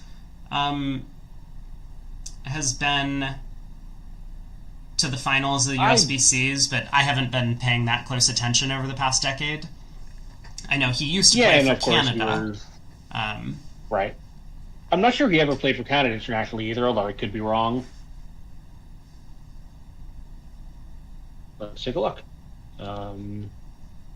So, trying to get the WBF site, but it's hiccuping on me. Danny he does says have a winning this WBF event does profile. count for GLM status, Grand Life Master. It really should. So I'm glad that it does. Yeah, so Huang has he was on the USA mixed team in Marrakesh and played in some transnationals. Does not look like he has won a trials in the US or Canada, the open level. That's not true. I take that back. Looks like in 2015. So I can't, like, they used to say what the events were, but now it's just like World Team Championships, World Bridge Series. So yeah, he did play for the Bermuda Bowl for Canada, it looks like, and possibly for the US. I don't even know. Yeah, the World Bridge site is so terrible. It would be nice if it just said Bermuda Bowl instead of like World Bridge Series, World Team Championships. You actually know what these events are. But yeah, he's been around. Yeah, for sure. I mean, I've played on teams with him in the past. I'm pretty sure that's correct. I mean, I've played on teams with a bunch of Canadians and the Shanwong contingent before. I've played on plenty of teams with Kevin Dwyer back when he did not have the second suffix to his name. So I have a feeling that I've played on many teams with Shan. We've talked a lot of bridge in the past, and yeah, very talented player. Yeah, Shan I think is an extremely strong player. Like, as is his partner, obviously. Yeah, hard opening lead. We saw the same auction, same lead in the other room. So this will probably be the same 140 that we see over there. And then we get 45 minutes to check out the nickel match against Fleischer. Yeah, they have 2.5 boards to go in the first segment. It's a 1-8 match to nickel at the moment. And Goodman is slaughtering Rosenthal. They're up by 38. And Wolfson is up by 4 over Bailey. Gotcha. Yeah, Rosenthal really not having the event they were hoping for. No, they came in as the 3 seed. They kind of struggled in their opening round match against the 14 seed McNay. And then they, of course, lost to Shori, who is now in the finals. They've had a bit of struggles through the lower bracket, even though they did win their match yesterday. But certainly a disappointment, but out of the 16 teams, 14 of them are going to go home, and there are plenty of talented rosters that would be strong competitors for winning the Bermuda Bowl later this year. Yeah, I would say, I think Nickel is stronger than Rosenthal. I don't know that I'd say much stronger. Goodman probably, yes. I think they are a much stronger team than that, especially as Goodman has 2 sponsors. Rosenthal has Zach Rosak and Michael Rosenberg, who have been very successful. Wolenkin and Gina Sar, a little less so, but Wolenkin did win a Vanderbilt Spring Gold, I forget which, playing on this Rosenthal team, and Gina Sar has had a lot of success of his own, and they did play together previously, so it's not a new pairing. It's I think Nickel's a favorite. I don't think Nickel is like 100 in favorite over Rosenthal. They're a favorite. Okay, first segment comes to a close, so we do have, this was our scorecard, a couple of big swings early, but then things settled down a bit. Lots of pushes or 1 or 2 ump swings later in the set for some over tricks here and there. But Shori is up by 9. So the next set is going to start, let's see, we have in about 40 minutes, it looks like, based on this round time. There's always a 15-minute break period as well. Let's take a look at USA 2. Are you hanging around, Craig? Are you planning to come back? I'll stick around very briefly, but then I'm going to go off and take care of a couple of other things before the next segment starts.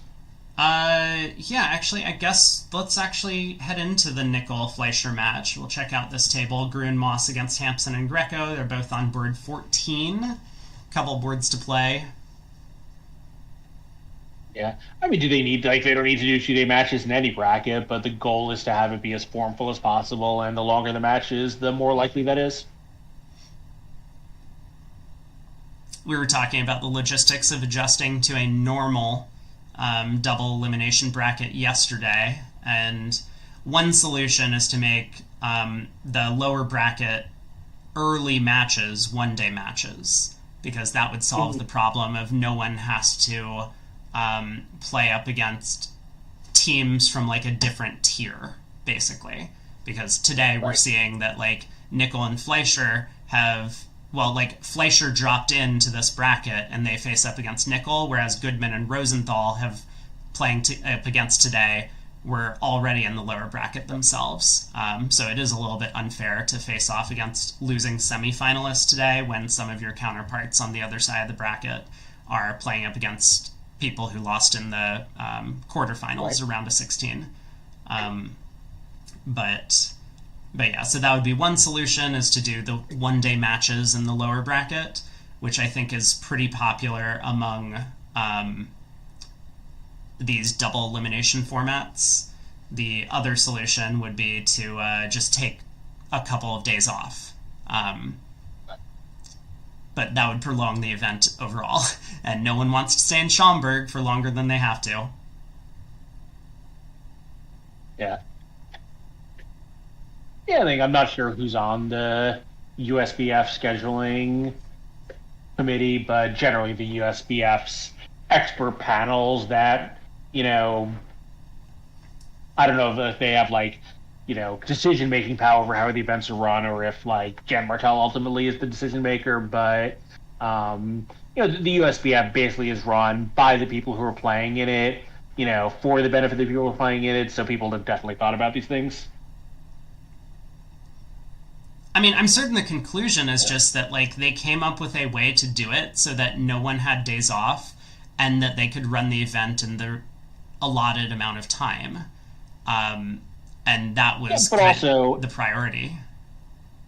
Well, but I think one priority is the top expert do not want 1-day matches, especially in the lower bracket, because when you have bad teams that enter, that drop into the lower bracket, the variance makes the event much less formful, and the goal is to have the U.S.'s best representative. And you don't want to have a Dinkin team that's an okay team but not a great team that plays a very high variance method. Someone can hit the Dinkin button in the chat if they want to, and knock Nickel out because they had a couple of system hands go their way in a 60 board match. That's infinitely less likely to happen in a 120 board match. I mean, yes. Or particularly in a 2-loser format, you really want the lower bracket to be formful. That might be more important than having the top bracket be formful. Well, I think... You don't want the losers bracket to be random, right? Because the losers bracket is going to have an outsized influence on USA 2, obviously, in the early stages.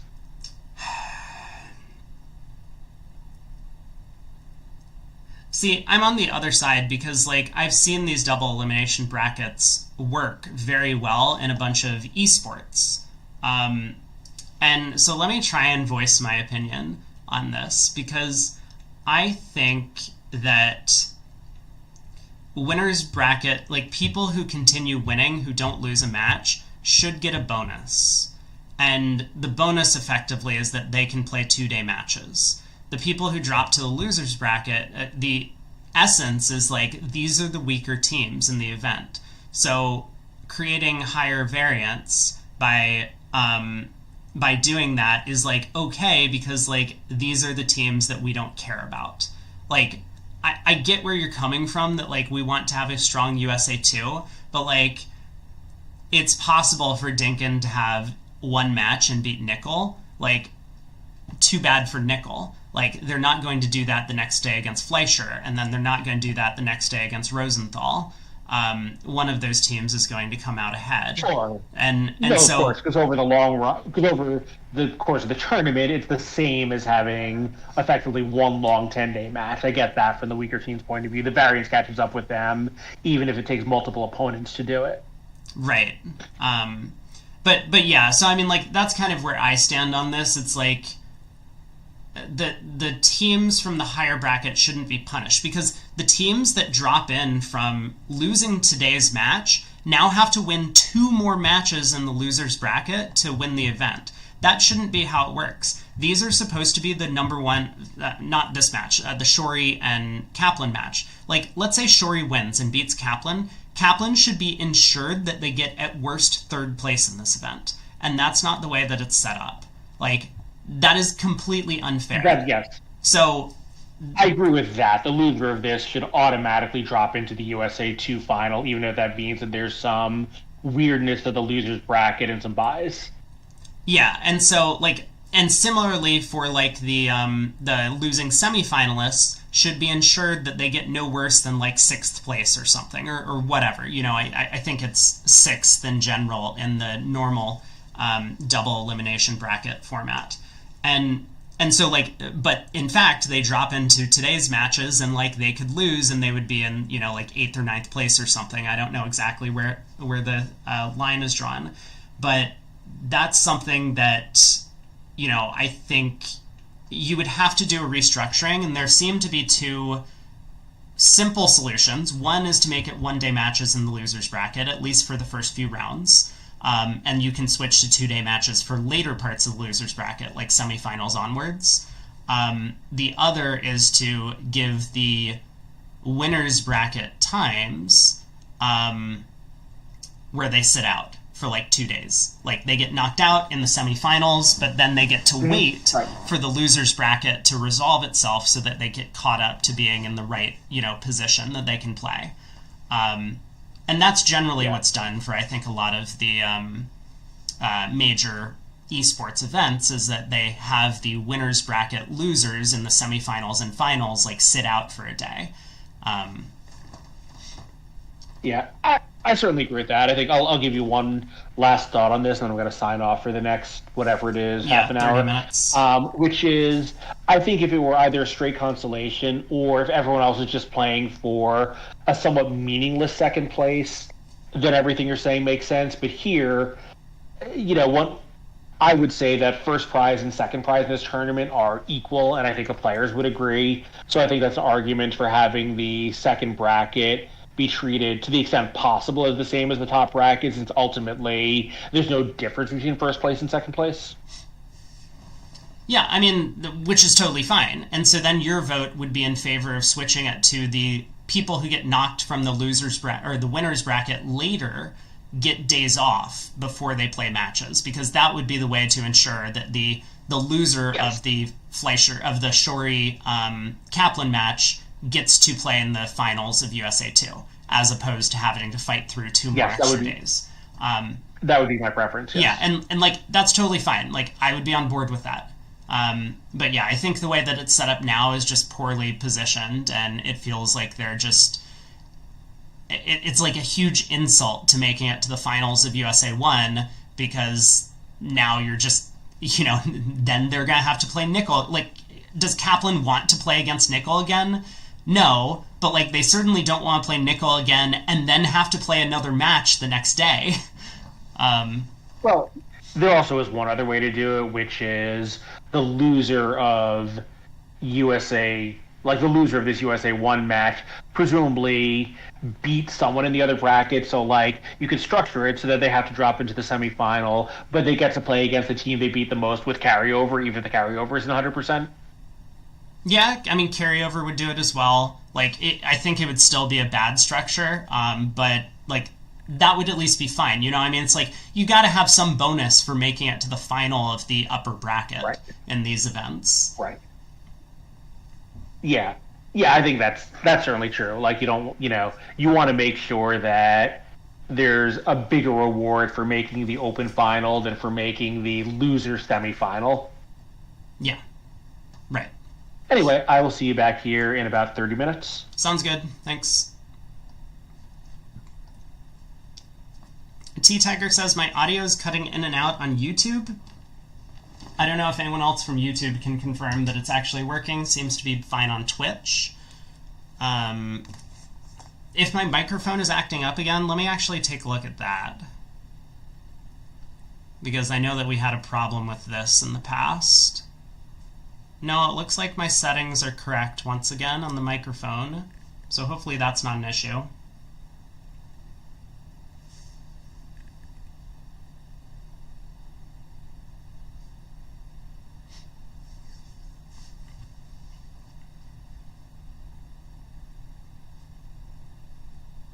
It's okay on YouTube? Perfect. Thanks, Olivier.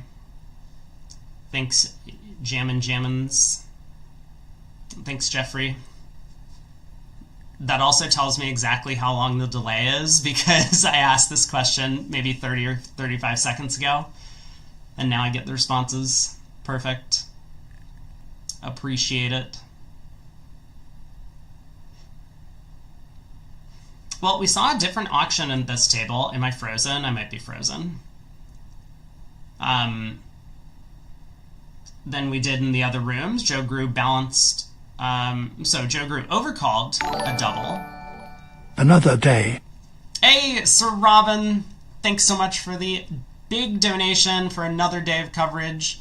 Yeah, we have, currently we're up to now 7 days of extra coverage for the event. So this will definitely take us through the USA 2 semifinals and finals, which are going to start 2 days from now on, I guess, May 2nd. So that'll be May 2nd through May 5th.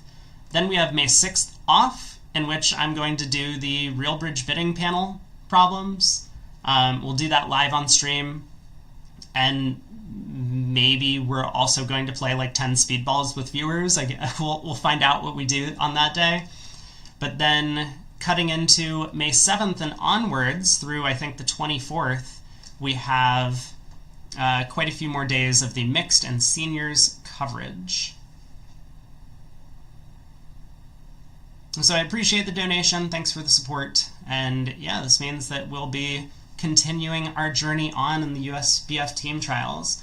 I did talk with someone else yesterday about potentially getting another player who's going to be competing in one of the events here onto coverage. And so we might be able to make that happen, but still up in the air.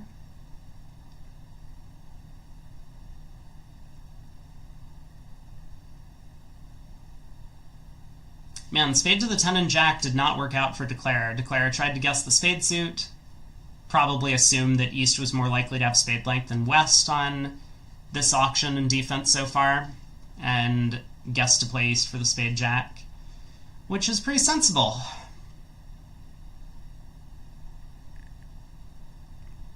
But not all that effective here. Either way, Greco did not find the diamond switch, so he's still going to get a diamond trick, but this is going to be down one for Brad Moss. Other table didn't made 3 clubs, so this might be one of the biggest imp swings of the match so far. Let's check out the scorecard of this match. They had, oh my god! These guys are not messing around. The very first board, 2 hearts, 4 spades by Hampson. They play 4 diamonds as a strong 4 spade bid, so he decides that 3 spades isn't enough, and he just jumps to 4. Double by Moss, all pass. Queen of Hearts opening lead, overtaken, heart continuation, North wins, puts a trump through, but Declare able to hop up, ruff a heart, club back to hand, and eventually Declare lost 3 more tricks, a diamond, a heart, and a spade. Preempt the preempt, but what happened in the other room? 2 hearts, 3 spades by Hurd. I think that's the bid I would choose, 3 spades on the East End. 4 hearts by Nickel, he has a big hand. 4 spades by Bathurst, whoa! That's a bid. I mean, Bathurst was just hoping that 4 spades would get passed out and that it would just be kind of cheap insurance, and sometimes partner makes it. But pass, pass, double, pass, pass, and Hurd his partner's 4 spade bid, and he was like, I think someone's messed up. And he was correct. Someone had messed up. It was him. Redouble. So how did Nickel play this? Big diamond lead, Queen of Hearts switch, overtaken, up with the ace, a heart comes back, now spade, up with the ace, heart ruff,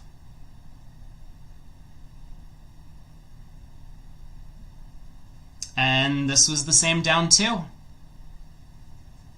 Oh boy. What a start to the match. Then on the next board, 11 imps got swung back the other direction. 5 hearts doubled, and 4 hearts making. Oh my god, this chair. I don't think I'm getting my chair fixed before we finish coverage of this event. So the longer this goes on, the more I'm going to have to put up with a broken chair. A club, a diamond, a heart, a spade. We saw this at the table we watched.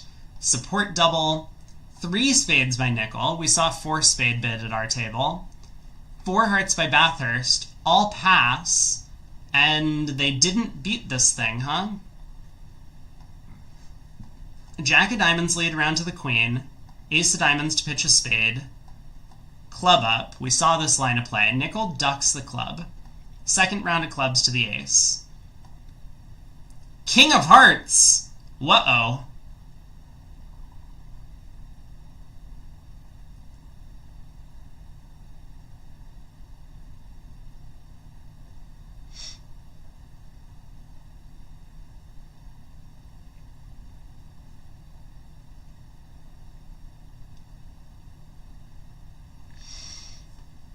So the defense we saw in our room was King of Spades Diamond, ruffed with the 9 of Hearts. And Declare was able to discard a club at that point and make 10 tricks. King of Hearts. Now Declare just ducks a spade, ruffs a spade. Did it matter? If South had won the King of Spades and played a diamond so that North could ruff in front, now Declare would just pitch and then be able to pull trumps and ruff a spade to cash clubs.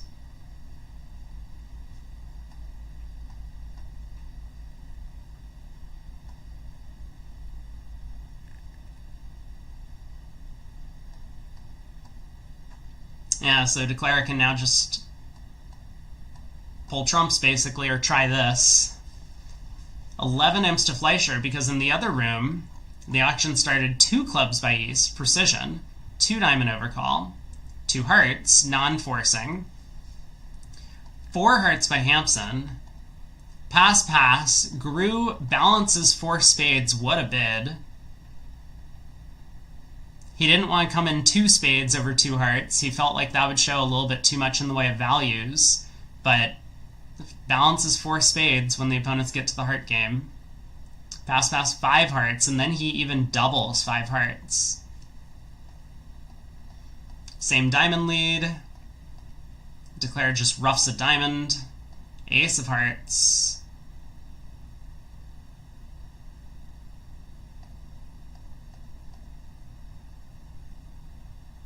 Huh, Declare basically just cashed out for down 1.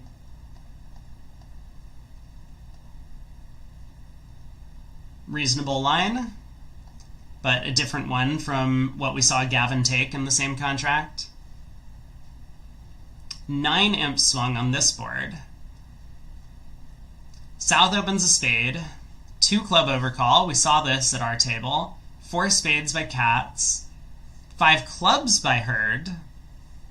I know Craig had talked about, the favorable 5 club bid here. I think I did as well. Double by South, and this contract actually plays pretty well for the defense. Heart and a heart back for a ruff. Diamond to the king, so they didn't find spade to the ace. Not that it matters, but diamond to the king.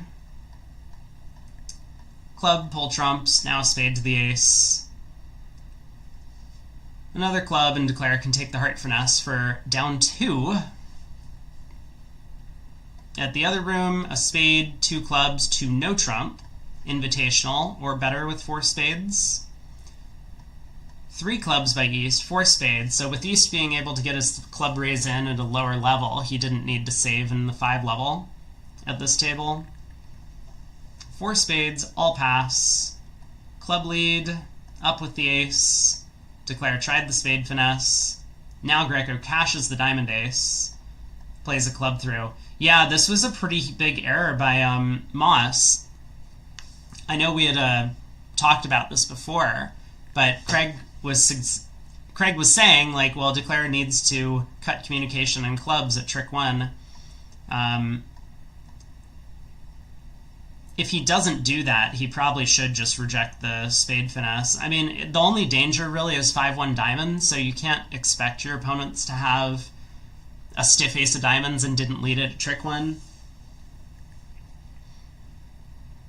But I think there's a pretty good chance that West King of Spades falls under the ace. I think there's a pretty good chance West just has the King of Spades for this 2-club overcall. But Moss gets punished. Club to the king, diamond rough, 1 down. So 5 clubs doubled could have been a good save, but it turns out that when 4 spades goes down, not quite good enough. Not too many other large swings. I mean, we had a bunch of pushes in a row, and then the 3 clubs going down and 3 clubs making. How did 3 clubs make? Ah, the 10 of hearts lead goes around to the queen. So now Declare has a couple of diamond losers, a club, and a spade. They just need to guess the spade jack. Pulls trumps.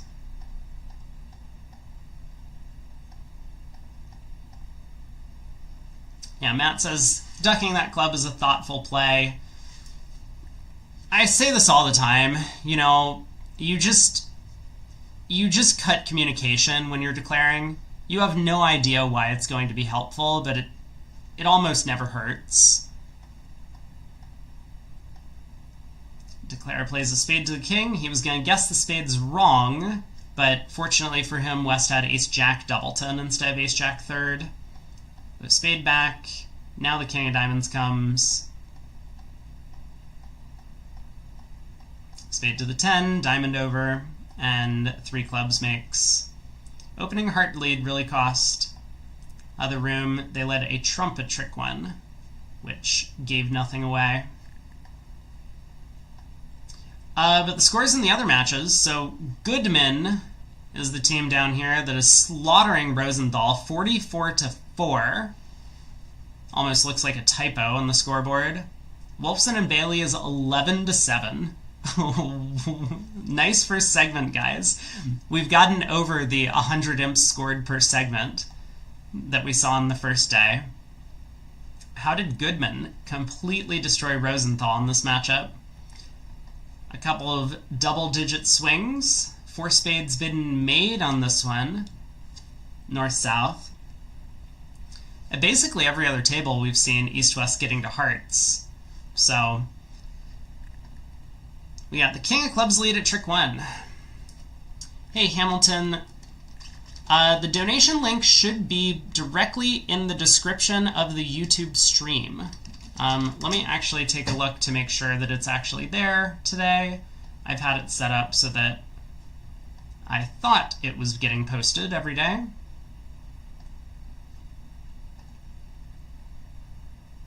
Yeah, it should be directly beneath the video that you're watching in the video description or in the live stream description. Club King seems like a good start. How did they punt from here? That is a great question. So Declare goes up with the ace, plays a spade, and leads a diamond to the 10. Okay? So now a club back, right? And now the ace of hearts. Yup. And now a trump. Yup. And now a low diamond.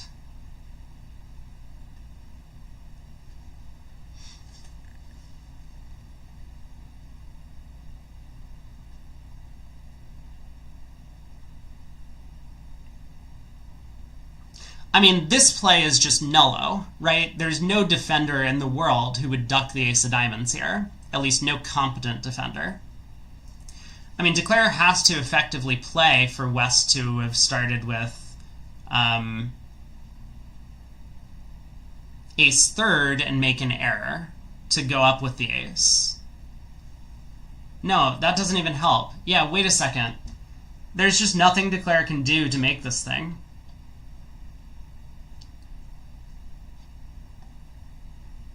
Because even if you play a diamond to the jack and it holds, you still don't have pitches for both your heart losers. I don't... So, I mean, the problem is, like, Chris came to an incorrect conclusion. He hoped that his partner started with jack doubleton of diamonds, which makes sense. His partner didn't lead a singleton. And that his partner was still sitting on the jack of diamonds. But the problem is that this already pins the jack of diamonds. So it's going to go king of diamonds, low, pitch, jack, and then Declare is just going to rough the ace of diamonds out by roughing with the ace of spades and then play a spade to the king, pulling partner's last trump. He was hoping that, like, it would go king of diamonds, low, low, or low, pitch, jack, and then he thought that somehow his partner's last trump is getting promoted, but we have a count on the trump suit. Like, even if East had another spade, we could just rough the diamond with the ace of spades, and then a spade to the king pulls trumps. So this was just a nullo play. Whoops. Okay, exposed. Let's see what happened in the other room. Where's the bingo card? If people want to do a bingo thing, I am requesting that someone else helps me with this on Discord. I think there is a bingo channel. There's a link to the bingo site. It's called Bingo Baker. You can set some stuff up. I am happy to even dump all of my bingo squares into a text file for people. I have a text file of bingo stuff, but we could do that and pull it up and probably even use this space that's right above me for the bingo card, which would be kind of cool. But I am requesting viewer interaction to make this happen. So 2 clubs, 2 diamond overcall, 2 hearts, 2 spades. We saw a group pass in this situation. 4 hearts, 4 spades, all pass. Same club lead, up with the ace. King of hearts, sure. King of clubs, yep. Diamond switch. Alright, Queen of Hearts comes back. Declare tries the King of Diamonds, but of course they haven't been able to pull 2 rounds of trumps. Bingo would be good. I'm glad that people are interested in bingo, because I thought it was a fun thing when we did it. What was it, during the World Championships? I thought it was super fun. It was like an extra little game we can play at home while we're watching the players play. But yeah, if someone wants to go into the Discord thing and make a card and link it to me, I don't think it's that hard, but you guys can figure it out. One Under Trick Wonder says, looking at hands from the first segment, suppose Kaplan slipped up once or twice. Yeah, maybe. I don't know. I wasn't all that focused on, like, errors. I think I probably pointed out some when they happened at the table. But I wasn't keeping track of who was making them. It's a tough event, having played now for 6 full days of high-level bridge, and one of these teams is going to make it through, and the other one is going to have 4 more days that they have to play. That's if they win the subsequent match. So I think for Kaplan, they would be very happy to just be done after today, or after tomorrow, with the event, having won. Alright, the King of Diamonds did not get ducked. It looks like it would not have mattered. Because even if the King of Diamonds got ducked and East roughed, East could return a heart at that point, forcing dummy. Well, also that would just be the 4th defensive trait. Yeah, I mean, just Declare had no hope.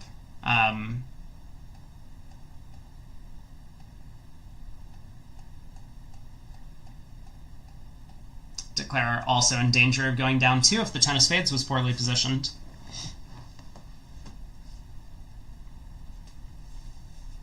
Matt says, can they add a pair when they lose USA 1 final? No, they can't add them for the USA for the remainder of the bracket. They have to play through this entire event with the team that they registered with, and then if they do win one of the 2 spots, then they'll be required to add another team or another pair. What happened here? 6 clubs at down 2. Yikes. 1 no trump, 15 to 17. 14 count, but probably worth an upgrade. 2 clubs, 2 hearts, Stamen. 3 clubs, 3 no trump. Yep. North decided to press on. 4 clubs, 4 hearts, Cupid. 4 spade, Cupid. South signs off in 5 clubs, and North says, I don't think so. North has gotten a lot of slam reject signals. 3 no trump is a slam reject signal. 5 clubs is a slam reject signal. So North probably should have been a little bit more conservative. I mean, how bad was it? A diamond opening lead came. Declare tried the 10. Club came through. 2 rounds of clubs. King of diamonds. Pitch a spade. Jack of diamonds. Up with the ace. Ruffed. But there are just no entries. I mean, if you were somehow able to cash a diamond to pitch another spade, you might have had some sort of squeeze. Not this time, though. Alright, looks like 6 clubs goes down 2.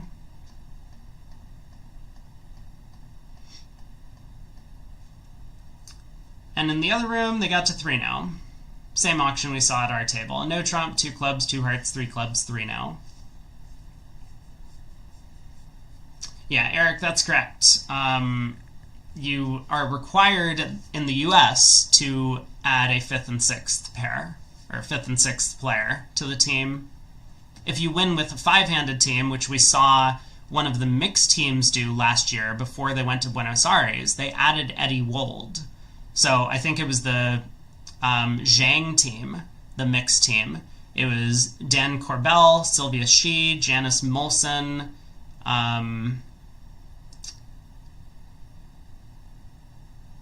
Susan Zhang and someone else that I don't remember, but they were 5-handed, and they added... Oh, maybe it was Eddie Wold and they added Hampson? Is that what happened? I thought they added Wold.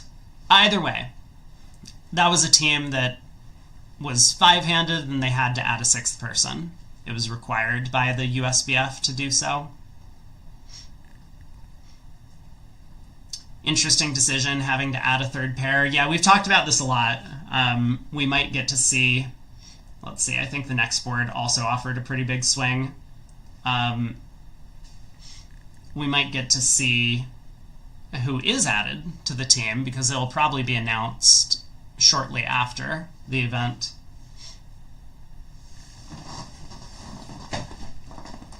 Wonder what would happen if a team that everyone hated won the event and no one wants to play with them. I don't know. We'll have to see, right? How favorable is the Kaplan team in everyone's eyes? I think they're pretty well liked overall.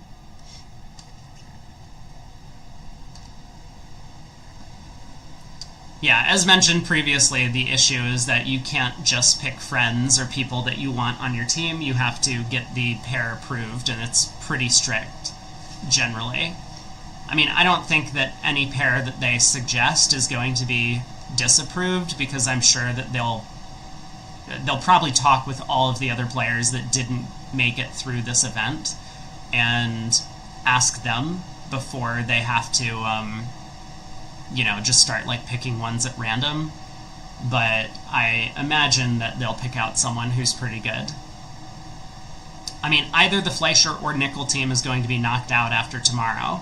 So there are going to be, we'll call it 5 pretty strong pairs that you can choose from those teams.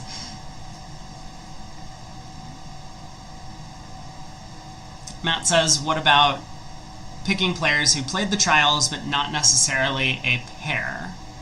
I mean, theoretically you could do that, right? Like, if, for example, I mean, like, let's suppose Berkowitz and Sontag, right? So David Berkowitz is playing with Jeff Maxstroth, and Sontag is playing with, was playing with Weichsel. But Berkowitz and Sontag have played together in the past a bunch. You could add them as a pair. That would probably be fine. I don't think that would be anyone's choice, but that would be something that I think would be okay.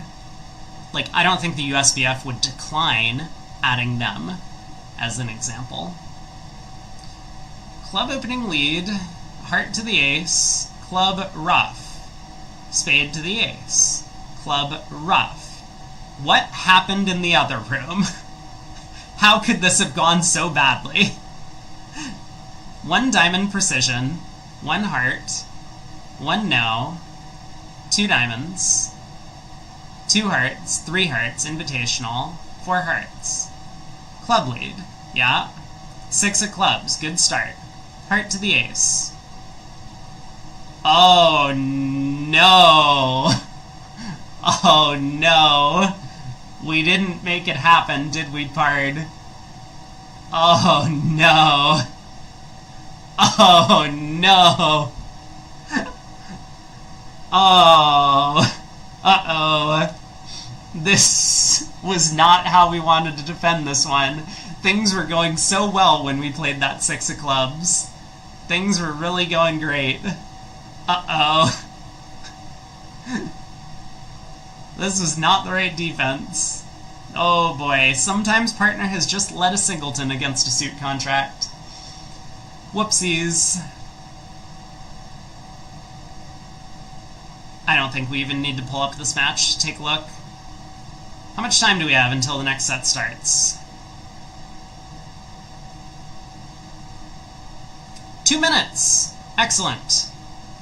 Should we stick with this table? Let's head to the other room. I will jump back on Discord. Did he think it was a doubleton? I think Declare dumped the 10 and he got scared. He thought it was like Jack 9 third.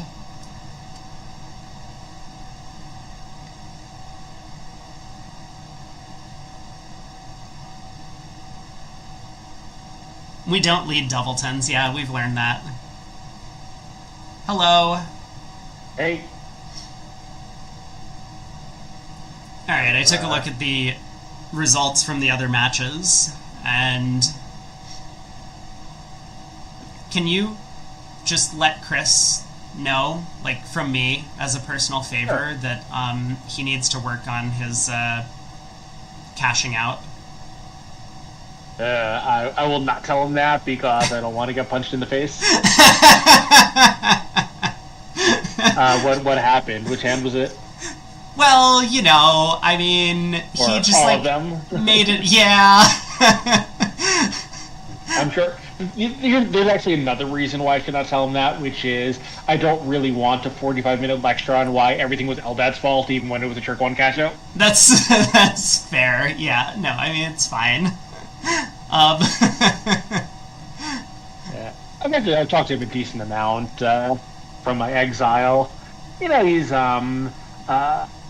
I don't know. You know, he's a pretty tough partner because he really expects his partners to play very well, but he's also very tough on himself when he makes mistakes, so he doesn't need me to tell him.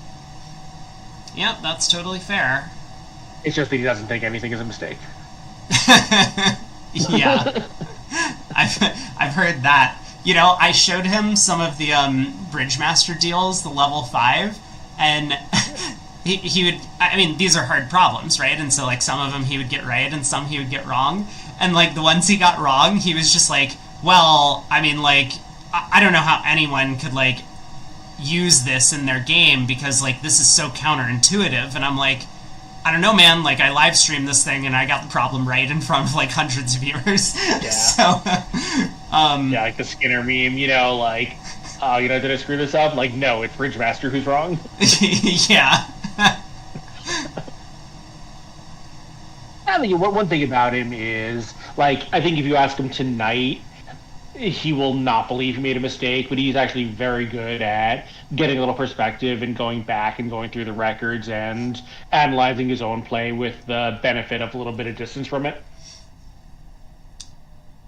That's good. Yeah, I mean, that's kind of an important skill. And Again, to be like a you can't be a world-class... world-class player if you don't. Yeah, like you just can't be a world-class player if you're not self-critical of things. If you just think that you're perfect in every way, then you're not going to make it very far.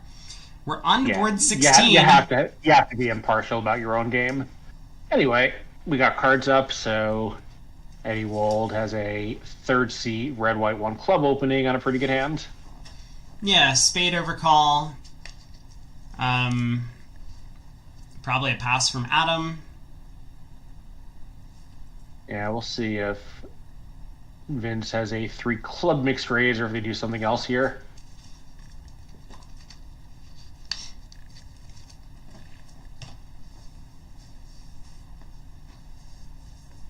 Three clubs mixed.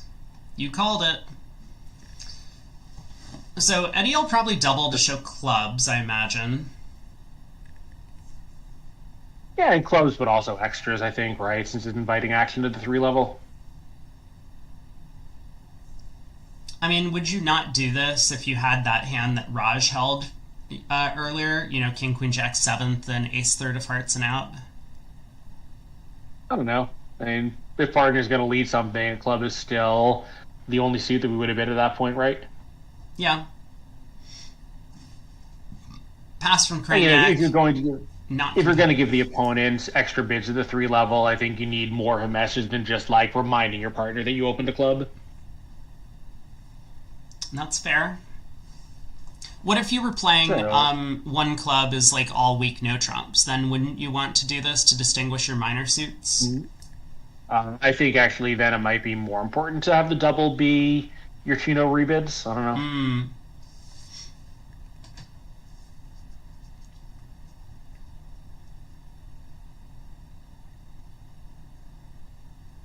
Anyway, Craniac has passed this around. I think some players might have bid 3 spades directly to show the weakest hand, but this partnership, presumably plays the pass is just a pass.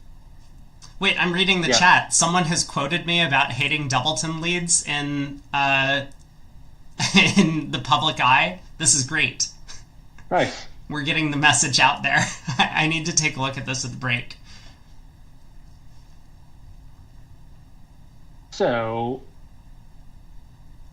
it looks like the defense could take a club, a diamond, 2 spades, and at least 1 heart. Possibly 2 hearts,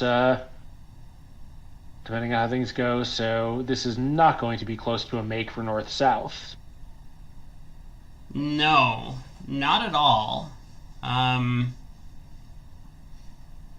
Yeah, West's heart spots are just not quite good enough for Declare to pick off the suit. If West had Queen 9 or Queen 8 Doubleton, Declare could actually save the heart suit. But 2 spades, 2 hearts, a club, the King of Diamonds is offside. Well, there is some end play risk, right? Where if you play a heart to the King and a heart back, West might get end played at some point with only diamonds.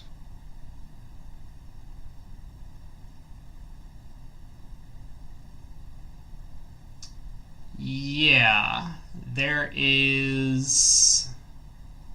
It's pretty double dummy, but I think the possibility is there, and that would save 1 trick for down 1.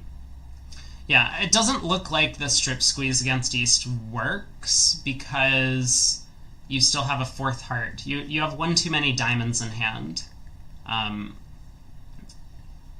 If South had a Doubleton diamond and 4 hearts, the strip squeeze would work. You could...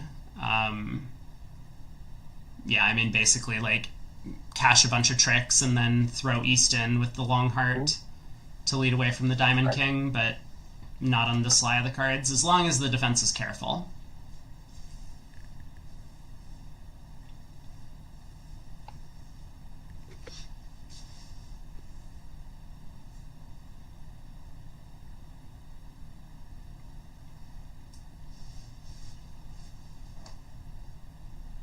In the other room, Shori did not double 3 clubs, so the start was similar and the end was similar, but the middle was a bit different. But Finn Kolesnik is also declaring 3 spades. Yeah, I always forget to pull that up. I do have the convention cards for North, South, and East, West up, but I don't have the other table. But that seems pretty natural. I mean, you make the mixed raise on the north hand, you get to the 3 level, and sometimes everything is just poorly placed against you. Yeah, I mean, you have a 9-card fit, so the law of total trick says you should be to 3 spades. The opponents, you have 2 8-card fits, which kind of further reinforces that. You just have a bunch of losers, but obviously that also means they were going to do pretty well in 3 clubs or even 3 diamonds.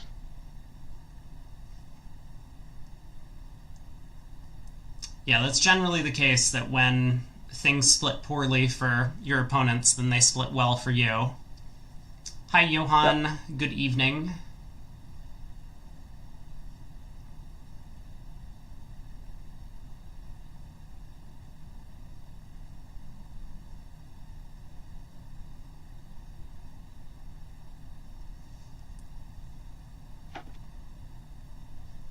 All right, Declare continuing to pull trumps. And that ace play suggests he's going to lead back a trump just to avoid anything happening in the red. Nope, he does switch to a diamond. I think they hopped up. He was trying to avoid having to break a suit. Yeah, Wold has asked for diamonds at like every opportunity. Mm-hmm. I mean, he hasn't been able to signal with a diamond himself, but he's been playing all of his lowest clubs.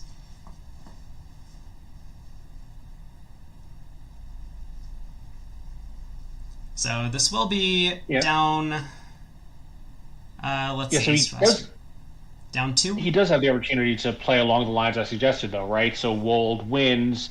He kind of has to play back a diamond. So now he can win in dummy, draw a trump, cash the queen of diamonds, and lead a heart to the king. Right, but that's giving up 2 heart tricks. Oh, no, sorry. Not lead a heart to the king. Yeah. Right. I think can we unplay West with the Queen of Hearts? But the answer is no, we can't. So he did go down only 1 in the other room. I wonder what happened there. I will take a look.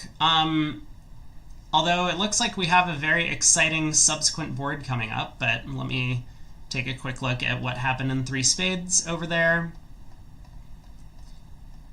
While Declare tries to pull off some sort of end play. Looks like he's worked out the position of the heart honors. Oh! West didn't cover the 10 of hearts. You know what? Yeah, duck over that. I think if he had gone up with the ace of diamonds and returned 1, that actually would have been good enough.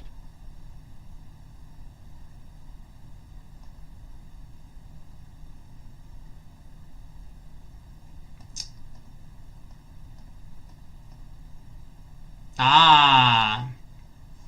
That was kind of the heart position I was thinking of, where East can win or he can duck it and let West be end played. But actually, East would just be end played on that trick. Yeah, I mean, East could get out the 9 of hearts, which I guess doesn't help. Right, we can play small, win, draw the last trump, cash a diamond, and exit a heart. It's a big position to play for, of course. I mean, Kranyak doesn't know he's not just making it if the king of diamonds is on side, so... Right. That is true. Anyway, so we have a 13 to 16 no trump, I believe. 13 plus to 16.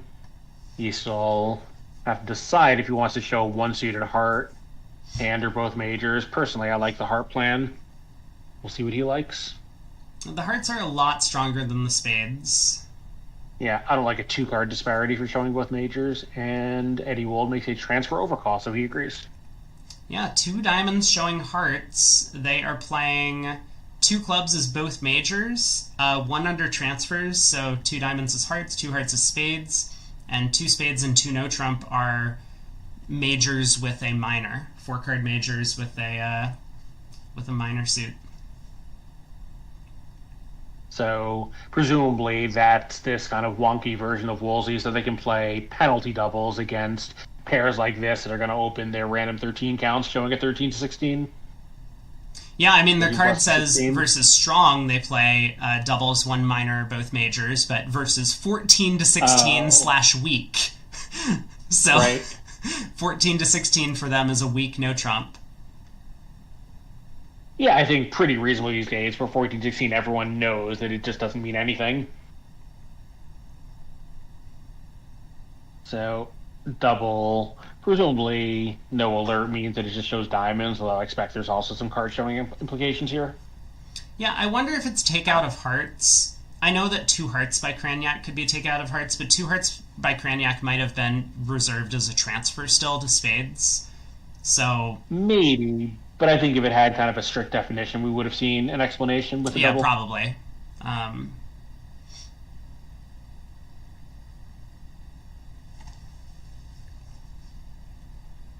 I mean, if North passes this, East is obviously going to rescue himself to 2 hearts, and he's going to do just fine, right? He's got, 2 clubs and a ruff and an ace of spades and a heart, but I think he can make 2 hearts. Probably not any more than that.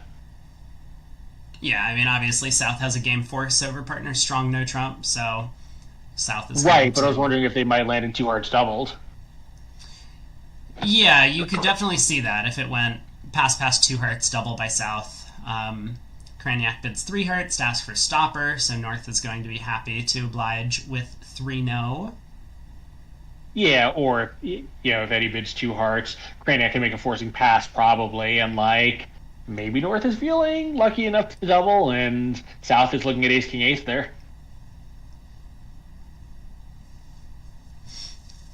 I don't know, but they did just navigate to the much more sedate 3-no contract by North-South, which on a heart lead is actually going to make, right? Yeah, there's just 9 top unlock the tricks, 5 diamonds. diamonds, 2 hearts, or 1 heart, 2 clubs, and a spade. A spade lead is... Yeah, I mean, a spade lead is kind of the big game changer.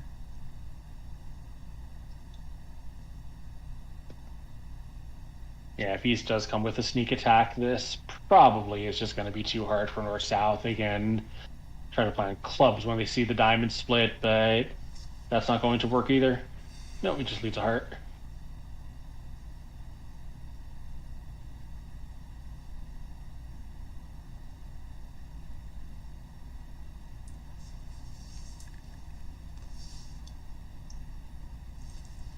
Oh, I'm tired. Heart lead goes around to the king, so Declare is going to unblock the diamonds, realize that he does need that ace of spades entry, and he'll just cash out for 9 tricks. I guess this makes some sense. Maybe there's a stiff queen of clubs or something like that. Yeah, you can cross the jack, cross back to the diamonds along the way, and I mean, there might even be a queen 10 doubleton of clubs, and then the 9 stands up. Yeah.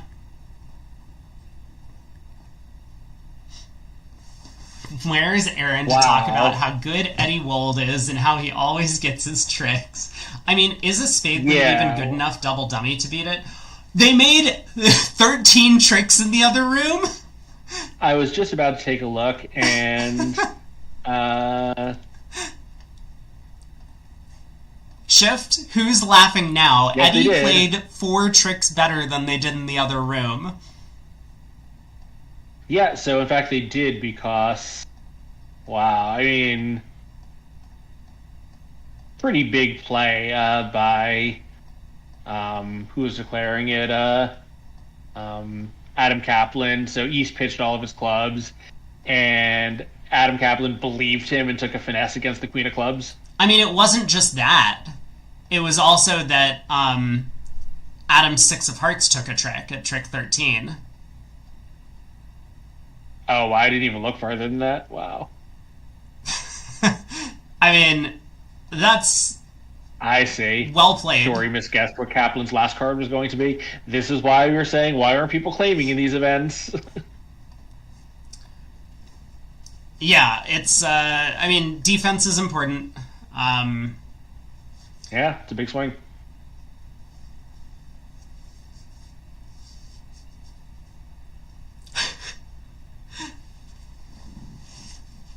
That was a lot of tricks. I could not believe it when 3-no Trump made 7 came through from the other table, but all of it... I went over to see if it was... Yeah, I went over to see if it was a misclaim, and it was not.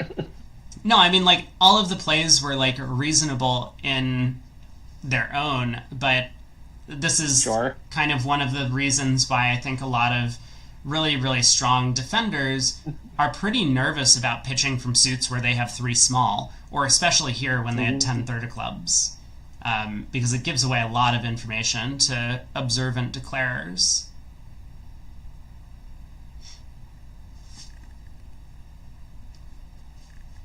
So diamond, a spade overcall from south, 2 clubs from west, 2 diamonds from Wold, 2 spades from Adam, and Wold admits to having a spade stopper, 2-0. Yeah, that's all that West needed to hear.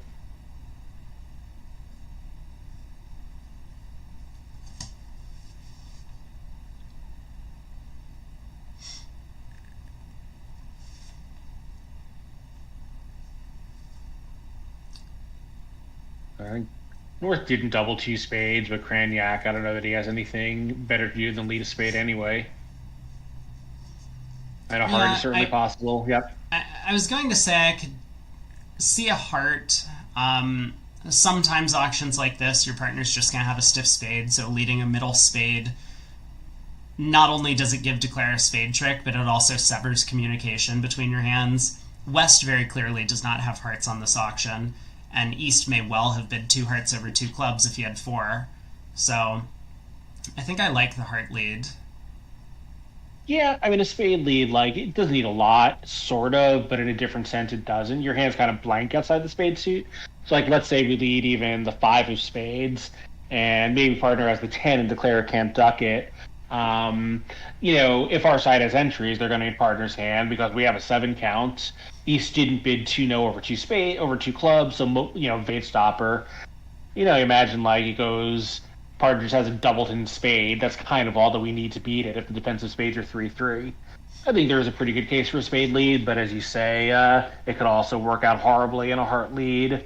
It's sometimes going to work out really well because, we know partner has length there. Yeah. Tough decision, but Cran goes with the heart, which is going to work out just fine for him here.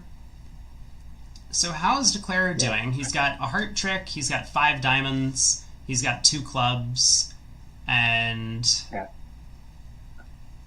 I mean, he'll either get a spade or a second heart trick eventually, it looks like. And in the meantime... Or maybe even a long club. Yeah, he could. The defense in the meantime is going to be able to get the ace of clubs, the king of hearts, and 2 spades, but that looks like it's probably going to be all. So I just realized, so I'm not sure, how old is Adam Grossack? Is he past 30, you think? Maybe a little bit? Let's see. I think Zach is 9 years younger than me. Is that true? Guess I would make Adam 29 or 30, I guess, then, right? Or maybe 31. I was wondering, so Finn is 19 or 20. I was wondering if Eddie was older or younger than his 3 teammates combined. Just a couple of years younger. Danny says 32. Last night, Eddie is 74. I took a look last night. He was born in 51. So he just... any 2 of his teammates are younger than him, but not all 3 of them.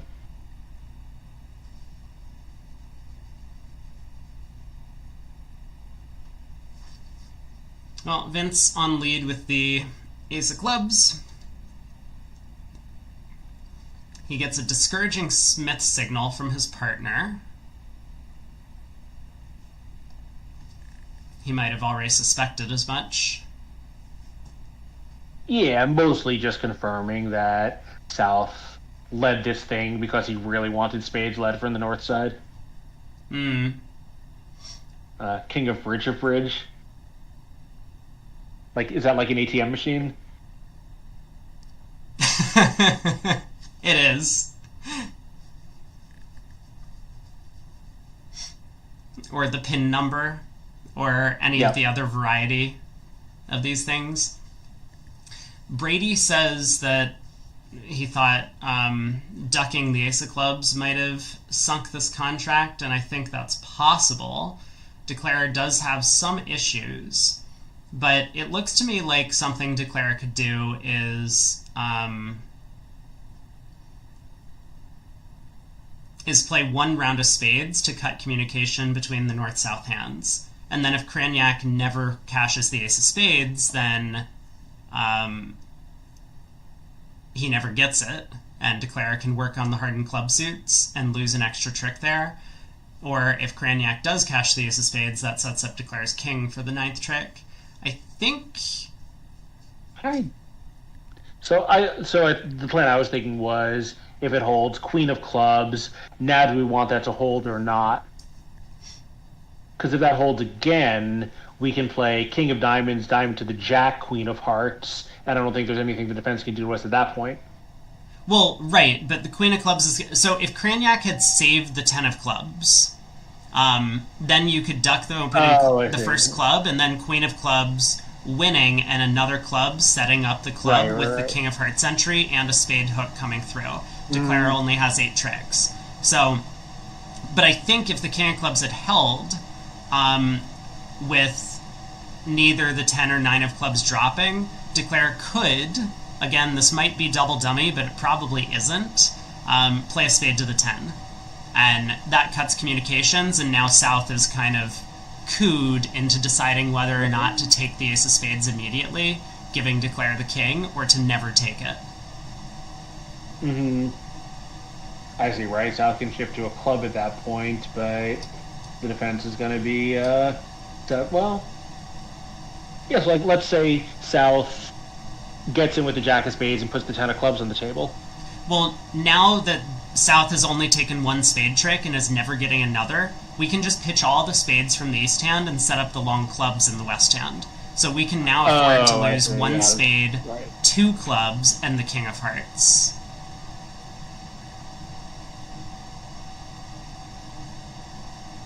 So the defense only gets 4 tricks. And of course, if South takes the ace of spades, then the king of spades is a trick, and now we get our 8 tricks that way. Or 9 tricks that way. So, is a good thought. I do appreciate the effort on defense to try and throw a bunch of shade on Vince and Cran's defense here, but I think there was no way that they could actually beat it, and I think Eddie would have worked this out if the king of clubs had just held, is my guess.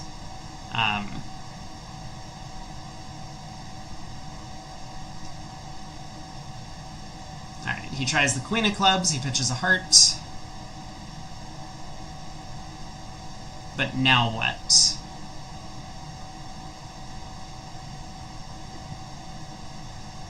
He can, of course, make this if he crosses in diamonds twice. This would risk the diamond suit being 4-1. So he could play a diamond to the jack, knock out the king of hearts, and... Oh, actually, wait, no, he can't. His entries are a bit messed up. I think he actually does need to play a spade to the 10 now, right? Well, so wait, why can't he play a diamond to the jack and the queen of hearts? Well, they win and they just play back a diamond. And so, like, you can't win the queen of diamonds because that cuts off all of the diamonds in the heart in east hand, and if you win the ace of diamonds, then you lose the jack of clubs. Oh, right. I mean, I guess in theory, North might have to duck when the queen of hearts gets led on that line of defense, but Declare is not going to be happy with that line of play. So, also, hello Kai. I'm sorry, I see you. We've been talking bridge. Yeah, well, you certainly can't afford to cash jack of clubs now, which does suggest that a spade is the only thing. Yeah, actually, Eric points out that if Declare had played for 3-2 diamonds, he could have won the jack of diamonds, purposely blocking the suit, but that would have preserved his entries. Then he could have tried the queen of hearts out of hand, and he would be in time. But that was kind of what I was thinking, although I think I had the exact timing of it kind of bungled. Yeah, he does work out... Oh, hold on. Is he going down now? He is. Wait, no, I maybe... think he's okay, right? No, he's fine, he's fine. Yeah, 3 this diamonds is... and exit a heart, and North left to give him a heart at trick 13. Yep, Yep.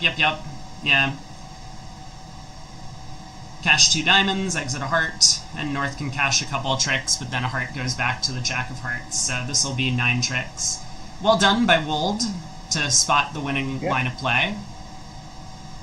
I read the distribution pretty well. That'll teach Cranyak to overcall light, unfavorable like this. Ace, Queen, Jack, 5th of spades gave away the whole hand. Yeah. So that is a push in the other room. They also found a path to making 9 tricks. Wold has a lot of pressure on his shoulders after me saying that he was outplaying Zia on all of the boards yesterday. I mean, it was true. He's a good player. So, Diamond McCran, pass. North will bid his heart, and we'll see whether he's not going to say whether he's pre-ounce, but of course he's red-white. He is not going to. No, he also comes in with a spade, unfavorable. A little bit better hand than Cran had the previous time. So pass to 9-3 hearts, and probably Norch's Cupids? I don't know. No, this is just going to be a spade doubled. I mean, I've played against these guys a million times. This is just going to double all pass. Right. Like, this isn't even a question for these guys. Everyone else in the world, they would do something, like, different. And like, I'm also in this camp. Like, I really want to double and play a spade doubled here. But yeah, you're right. This is one of the reasons why, like, this North-South partnership specifically is just, like, super hard to play against, because they're going to get you every time for a speeding ticket on these hands. I mean, he's going to be down at least 800. 3 hearts, 2 ace-kings in the minors, and a diamond rough and a spade. Yeah, it's... this is just a nightmare. I mean, now we're North-South making 3 no trump. Yes. Yeah, what difference does it make? But still, I mean, it's only going to take his 4 spade tricks. Yeah, unfavorable. Danny points out that it is at most 800, but you have not gotten penalties for as declarer before. I mean, I've definitely seen natural trump tricks be taken away. I don't think that's too likely here, where he says $100. Probably not. But yeah, East does have 4 natural trump tricks that cannot be stolen from him unless the director rules otherwise.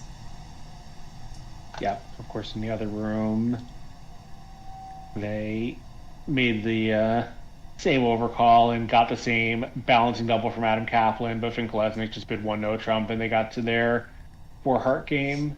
Yeah, and I think this is just winning bridge, and so this is how I like to play as well, but most of the world does not do this. They're terrified of going after penalties at the 1 and 2 level. I think, that used to be incredibly true. Just, forgetting that this pair is so aggressive about it, people have definitely realized, especially where people are preempting and overcalling aggressively, that collecting low-level penalties is a very attractive strategy, even at imps. It is. It absolutely is. All right. King of clubs. The world is not quite as insane about it as these two, but people do go after a lot of penalties. Like Bexforth and Rodwell were very good at that. And now a heart back to the ace, a club back to the ace, the king of hearts, and the queen of spades is going to take a trick, and Cassidy says, what do we mean by revoke? I'm pretty sure Danny's right that you can't actually revoke on Love Bridge, so I don't know what doc you think you saw. I'm not meaning to question your eyesight, but if you haven't been back to the eye doctors in a while, maybe you should schedule an appointment. I mean, there was the hand where Brad misclicked and was permitted an undo. Yeah, that's happened.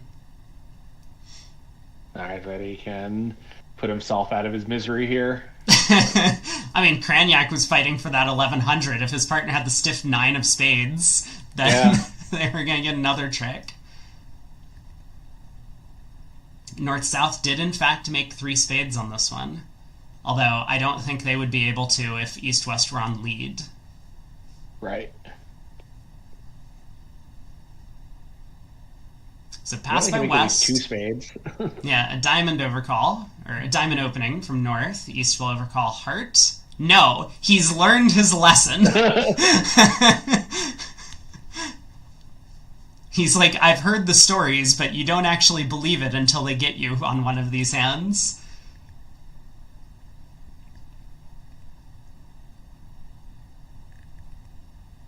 Grossack doesn't care that his partner went for a number. He's like, now it's my turn. One spade, Jack 9 8 fifth. Not gonna get in trouble this time. So 2 clubs from Vince. Eddie will definitely do something. I mean, I like 3 well, wait a second. I was going to say I like 3 hearts spit showing, but I guess, is it? He bids 3 spades. Yeah, I mean, 3 hearts is mixed, that's okay too, but I think 3 spades is probably also mixed, and that's fine. I mean, this is, if they play it here, is going to make, right? They're going to lose a spade, a diamond, and possibly as many as 2 clubs, but or 2 spades rather, a diamond and a club. I guess they will find out how their defense is here. Yeah, Kraniak tries 3 no trump with his 12 count and 2 spade stoppers. Big diamond fit. I mean, Yeah, it's honestly a little bit surprising that he didn't prefer 5 diamonds as a potential contract. No, those queens and jacks. And I don't think this is going to make. Even, the defense can't cash out in hearts, but Declare only has 8 tricks ready to go, and I really don't see a 9th before the defense has the spade set up. Yeah, the King of Clubs offside is just going to be a little bit too much work for Declare to do.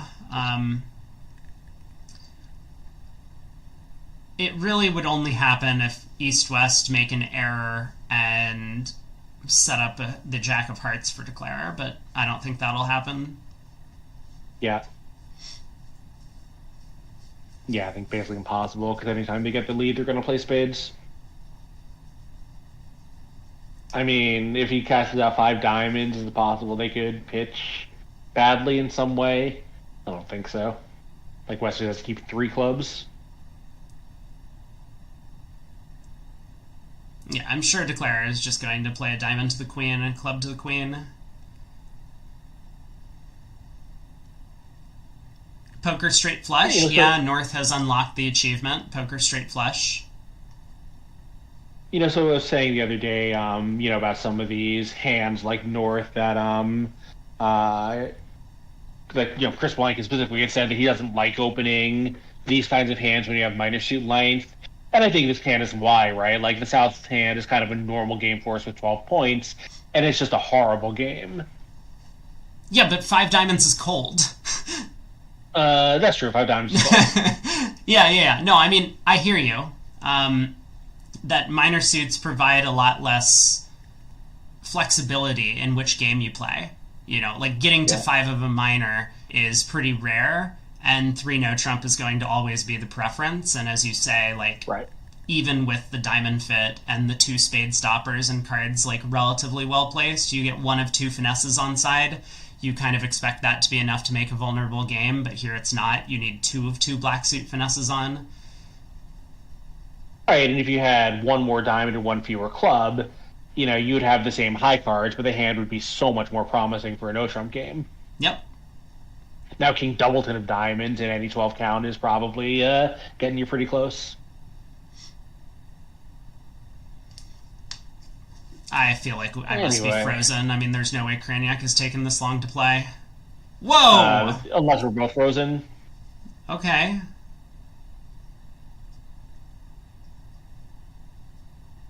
I mean, I don't really see what the line of play is other than diamond to the queen club, unless he's convinced that Adam has to have the club king. But why can't Adam just have an extra heart on her?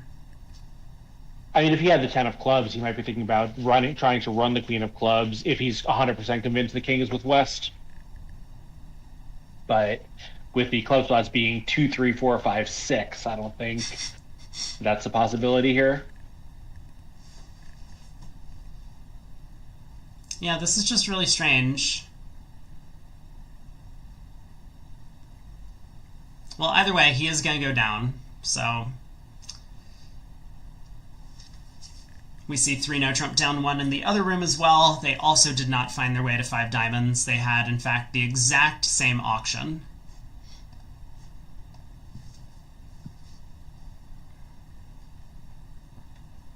Alright, diamond to the queen. Club to the queen. Yeah. You can cash a few more diamonds. You obviously can't cash them all because you need your entries. Just starts it immediately. Yeah, I mean, the danger, right, is that East actually does have the club king, and then switching to hearts is the thing to do. This is why I always advocate, like, take your finesses as early as possible as declare, so that the defense doesn't get the time to signal. I see. There could be some layouts where the defense can actually cash out 4 heart tricks if the honors are laid out differently. Right, like flip the round suit kings. If East had queen empty 5th of hearts, with West having ace 9 4th, then up with the king of clubs, heart, jack, king, heart to the queen, heart to the 9, ace of hearts, and then they cash out. So... yeah. Alright, a spade comes back, and now Kraniak's just going to cash out for down 1. Yep. We'll obviously see him play it out just in case something terrible happens to the defense, but I don't think they can possibly go wrong here. No. On the other hand, we did see 3-0 making 7 in the other room, so you never know. You never know. It's true. Maybe West will pitch 2 clubs. I think West is going to go out of his way to not pitch any clubs. Yeah.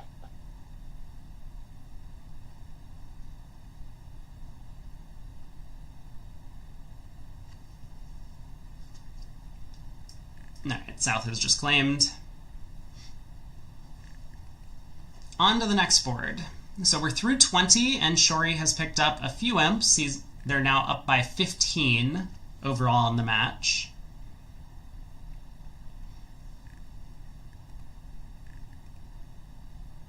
I mean, kind of as I pointed out yesterday, I thought this was going to be a big change of pace for the Kaplan team, because going through all of Wildowski, Wolfson, and Nickel, they faced up against a bunch of the older players from the US generations, all very, very strong players and partnerships, but this younger team on Shori has kind of a different way of looking at bridge. And, for example, that 1 spade doubled that they picked up a sizable swing on. I'm sure that the Kaplan team has had no contracts that got doubled at the 1 or 2 levels that went for like 8 or 1100 in the previous matches. And so we'll see how they stack up over the course of 120 boards. It's still relatively close. Yeah, that's true. Most of the teams you just named are grinders. Yep. A heart, a spade, 2 clubs. We're going to see a game forcing 2 diamonds from Kraniak. Full 13 this time. Yeah, with aces and kings is the one he's very happy to be forcing on, even with not great fits for his partner suits.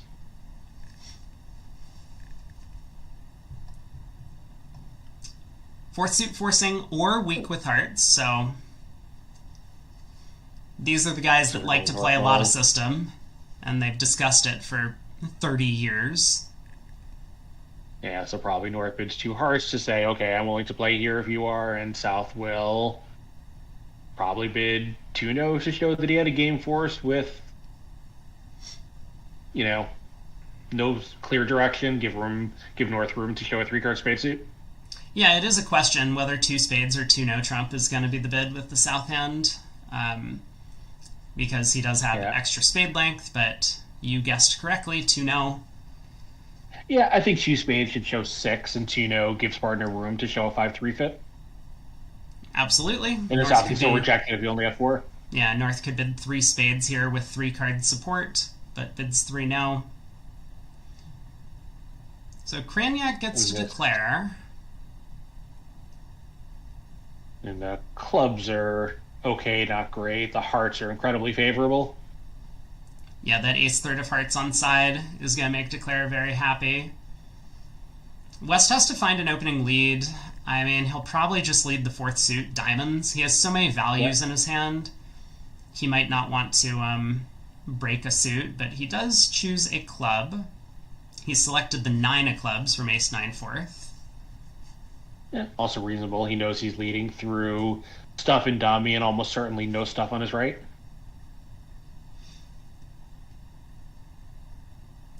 I'm just taking a look to see if they are playing Rusino. They are playing Rusino.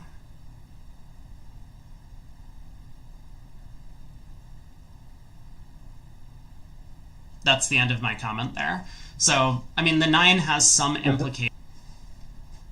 According to their agreements, it could also be... Maybe the 9 is their swing card, where the 9 is either 9-8 or 10-9.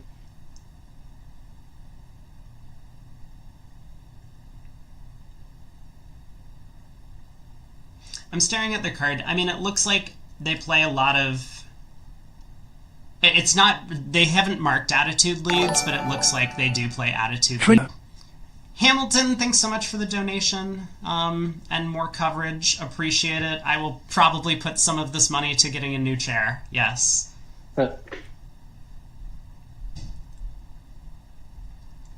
Because they're one of these pairs that circles all of the X's from like the XXX column.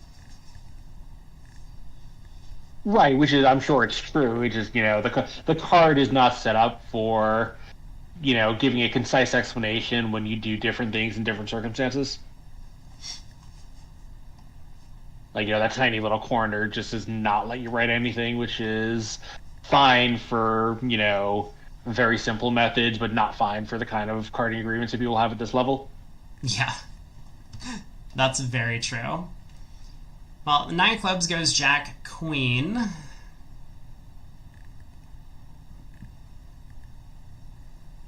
So is Eddie going to shift to a small spade or the Jack of spades?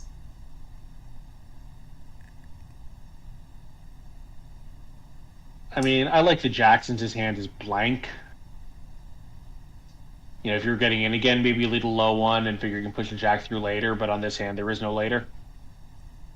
He could also try the Jack of diamonds, I guess.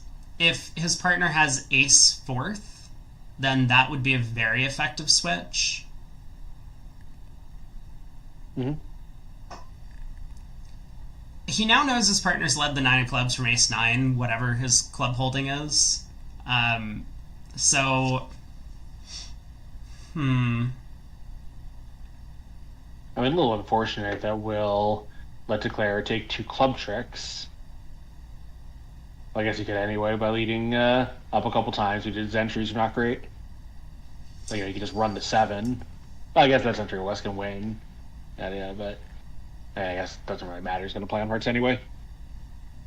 Yeah, it's generally right to play on your long suit here, so even though Declare, as Craig says, could lead up towards the King 10 of clubs to pick up 2 club tricks, he'll probably end up playing on hearts regardless. I think Eddie is going to switch to the Jack of diamonds here. It's a very simple lie of the cards that you can beat the contract. You don't know why partner didn't lead a diamond at trick 1, but one of the reasons could easily be because he's looking at ace fourth and didn't want to blow a trick. So... Yeah, that's very true. Okay, and he does switch to the Jack of spades. I mean, understandably it looks natural to switch to dummy singleton, but I think there was a strong consideration for the Jack of diamonds as well.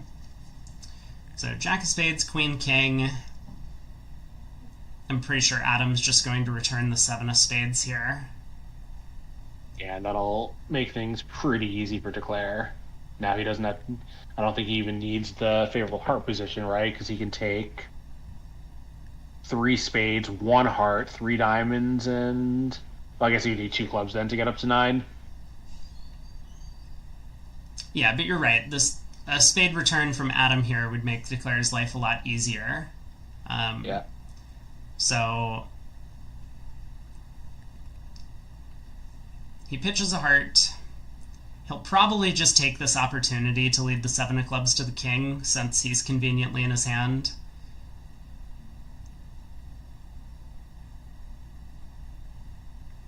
Yeah, now he does only need, if he can take 2 club tricks, he only needs one heart trick, so he doesn't have to worry about the location of the ace. Question about whether or not Cran declares every hand. Man, if I was playing with Cran, I would let him play every hand. He's pretty good. Like, North South likes a bid. yeah.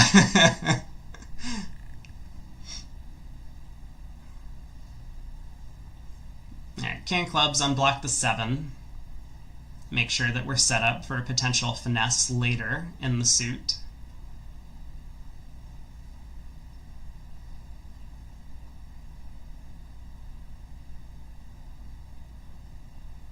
The other table, oh my god. Wow. Well, something went in the other room because they were in the same contract. 3-no trump down 3.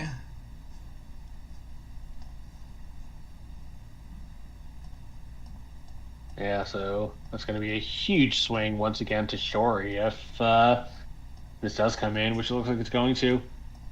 So kind of the second missed opportunity at the other table, going down 3 here and being in the same position to collect a penalty that Kraniak and DeWeen were in, and turning it down to get a white game. Yeah, which is going to look like a red game on the scorecard because 300 with the 400 that Declare is going to make here at the very least is going to be 12 imps.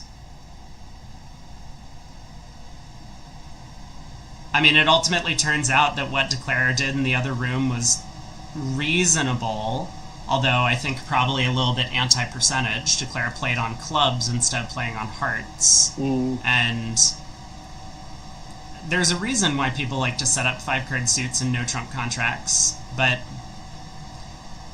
Kaplan's line of play over at the other table was a lot less effective than what happened over here.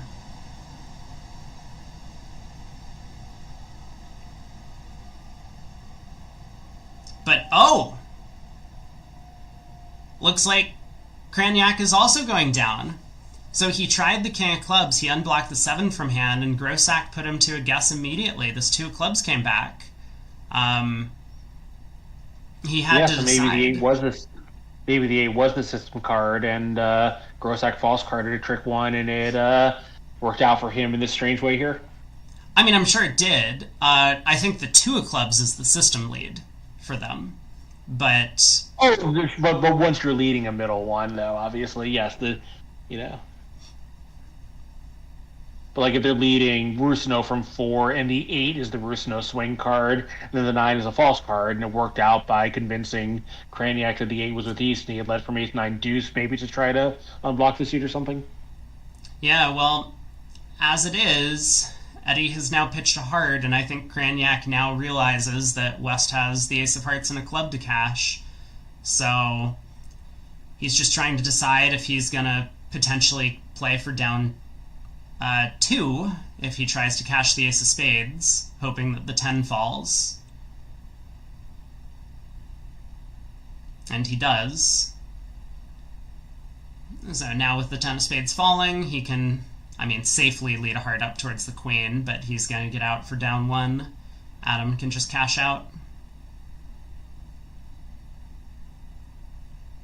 That's not the right number. What? Let's try again. Misclicks the claim Good try. button. 8 tricks. So, still a 5-imp pickup for Shori. Yeah, that'll be a huge relief to Adam Kaplan when he comes back to compare. Yeah, Cran played him to lead the 9 of Clubs from Ace 9 third, which I think would be a pretty normal opening lead. I think the 9 of Clubs from Ace 9 8 fourth is a little bit strange. But I'm still earning 5 imps for his trouble on the hand. So what do you think? Is this a 1 or a 3 from Kraniak with the south hand? Yeah, good question. They do open somewhat late. He tries 4 hearts. So 4 hearts double. I'll pass, I suppose. Well, yeah, I think he has to pass, right? Yeah, East has nowhere to go. I learned from North-South what you're supposed to do over 4 of a major double. I mean, I guess if you have spades, you can bid spades, but you only pull if you have a 6-card minor.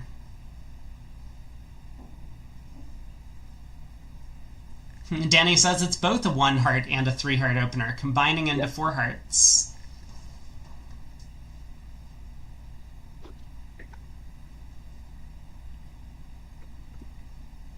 So what all happens here? Yeah.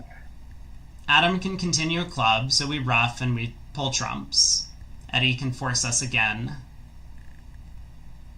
Yeah, probably one block the ace of diamonds along the way to make sure that we do get a pitch, even though we're pretty sure where the ace of spades is.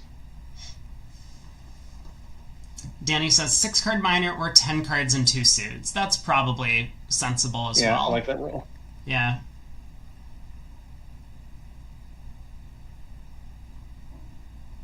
Yeah, unblock the diamond ace and then play a heart over. But we do know that the ace of spades is not dropping doubleton. I mean, it could be ace-jack 5th is possible, but then East would switch to spades and get a ruff. So... Well, there's room for East to have both aces, I think, right? West doubled. That would give West... It would give West a very thin double, but I think it's possible, right? Jack 4th, void, Queen Jack 4th, Ace King Queen 10 5th would also double. I guess. I mean, it's a very specific hand, but isn't that the only way we make it?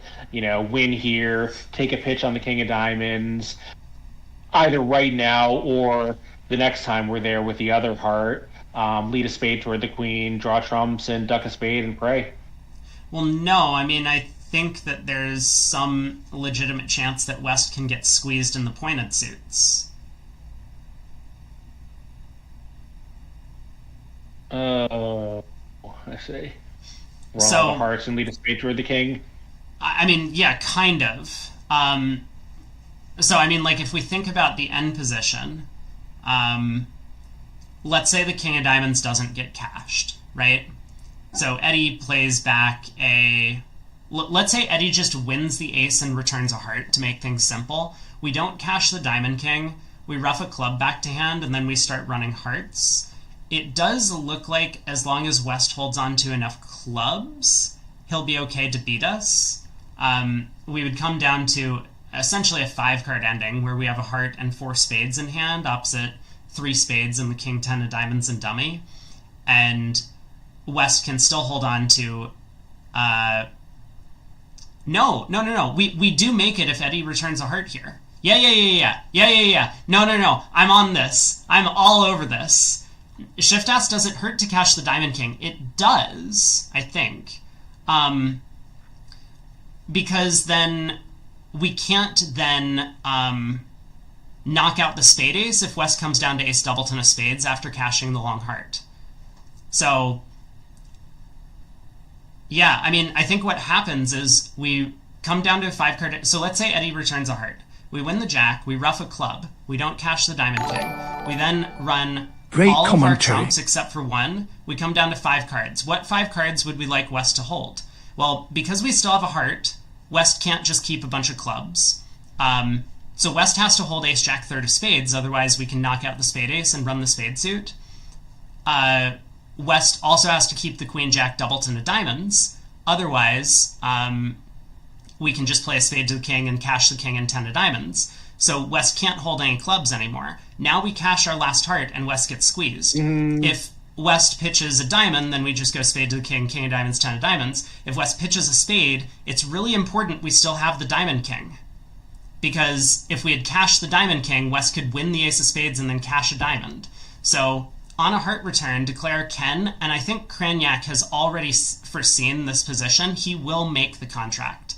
I guarantee that he will take this line of play. So what can Eddie actually do here then? I think if Eddie plays back a club, we get forced too many times. So we ruff the club. Because hearts are 4-1, we have to cross to... Kran's gonna make this. Kran's making this. The other thing is, though, couldn't Eddie just return a diamond and effectively force Kranyak to take that king of diamonds prematurely and thwart that line of play? Yeah, so that would also work on this line because like Kranyak could effectively not take it, but that would be the same as returning a club, forcing us to ruff.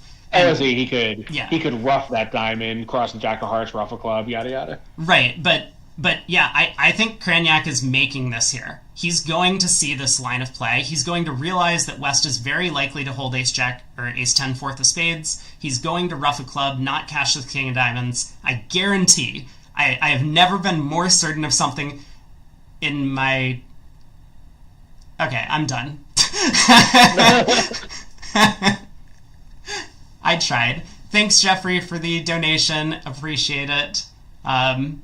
Always good to have more commentary, Nice. but this is a spot that I think Cranyak's very good at. And so I'm a little bit surprised that he didn't go for this line of play. I have to imagine he had seen it. But yeah, king of diamonds. He might be like now realizing. Yeah, I think he might be now realizing, like he cashes the king of diamonds and then pauses. No. Yeah, I think now he has no choice but to play East for ace doubleton of spades, right? Yeah.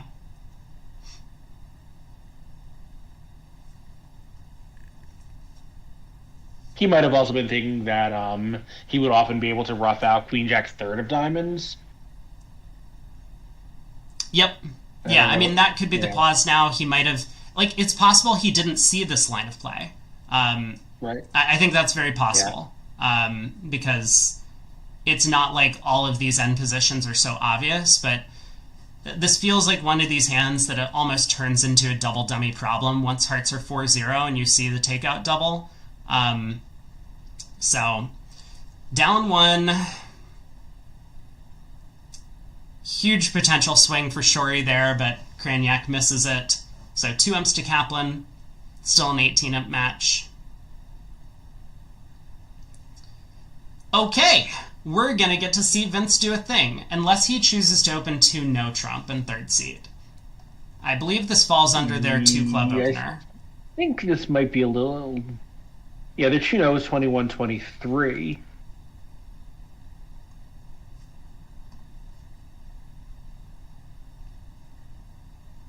And I guess you could still do it. You do have a lot of aces and kings. Yeah, I mean, it's a beautiful 20 count. You're also in third seat. Yeah, I just hate to show this hand the same way I would the same hand with an extra king. Brady 1, Cran 0, more like Brady 1, Cran 50.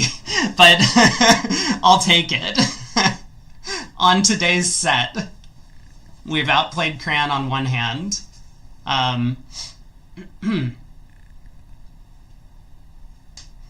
Yeah, I was about to say that North-South are close to a slam, but I only see 11 tricks, and that is actually what happened in the other room.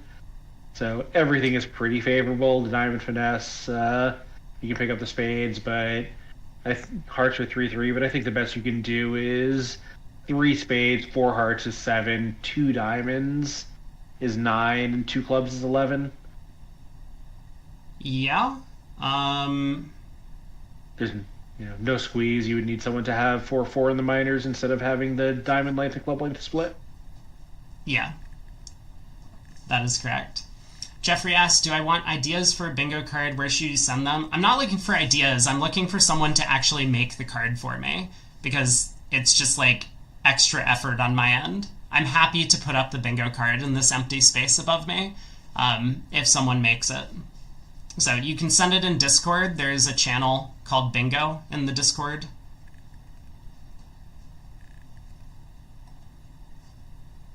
Oh, cool. I didn't actually realize that. And, I mean, I have linked to a place that can generate bingo cards. So if you want to go there and create bingo cards, hopefully they are reasonable. I am happy to play along.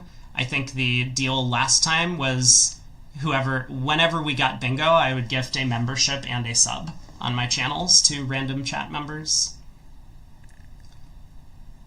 Cranyak is thinking over 2 now. 21-23, as Craig has mentioned. So Cranyak does seriously think that there's a chance for slam if he finds a fit in one of the heart or club suits.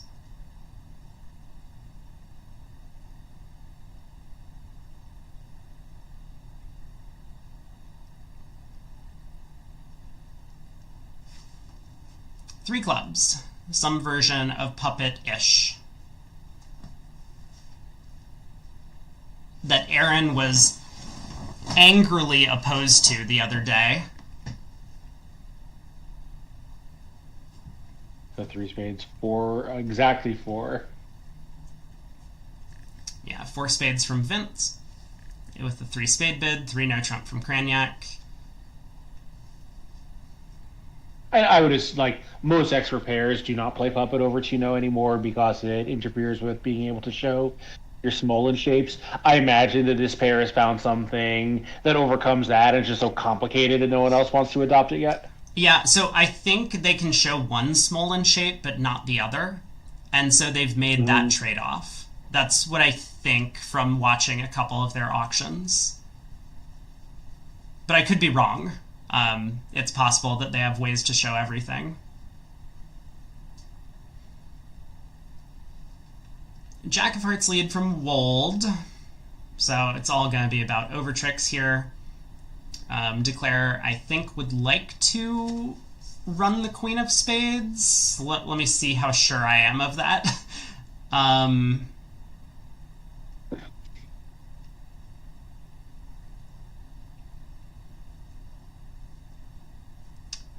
I think I take it back. I think a spade to the 10 is better.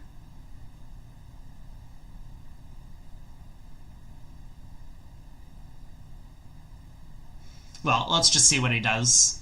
I think it's very close either way, but maybe it's just preferable to play a spade to the 10 because you have too few dummy entries.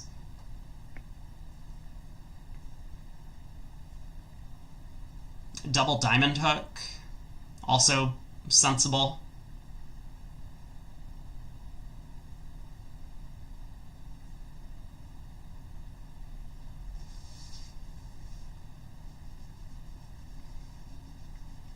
Spade to the 10's a little bit better because it picks off a king jack fourth in Eddie's hand. Otherwise the queen and 10 are kind of like interchangeable. Yeah, if the 10 holds, or as here loses to the king, you can also use the entry to play on diamonds. Right. But Vince decides spade to the queen.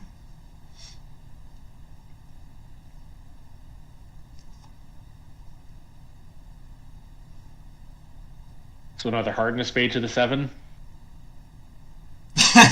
Yeah, maybe, right? And then run the 10 of spades. I mean, you could just guarantee 2 spade tricks by running the 10.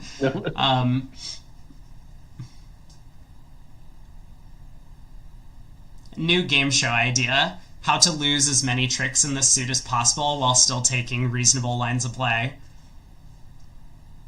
Yeah, and aren't there versions of trick-taking games where taking too many is as bad as taking too few? Yes. I mean, like Spades, for example, is a trick-taking game with a partner where you want to take the exact number that you bid.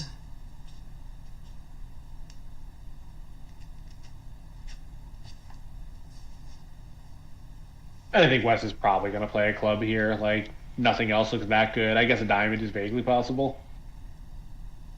Yeah, I could see a diamond. He kind of knows that his partner has a 4-card minor somewhere.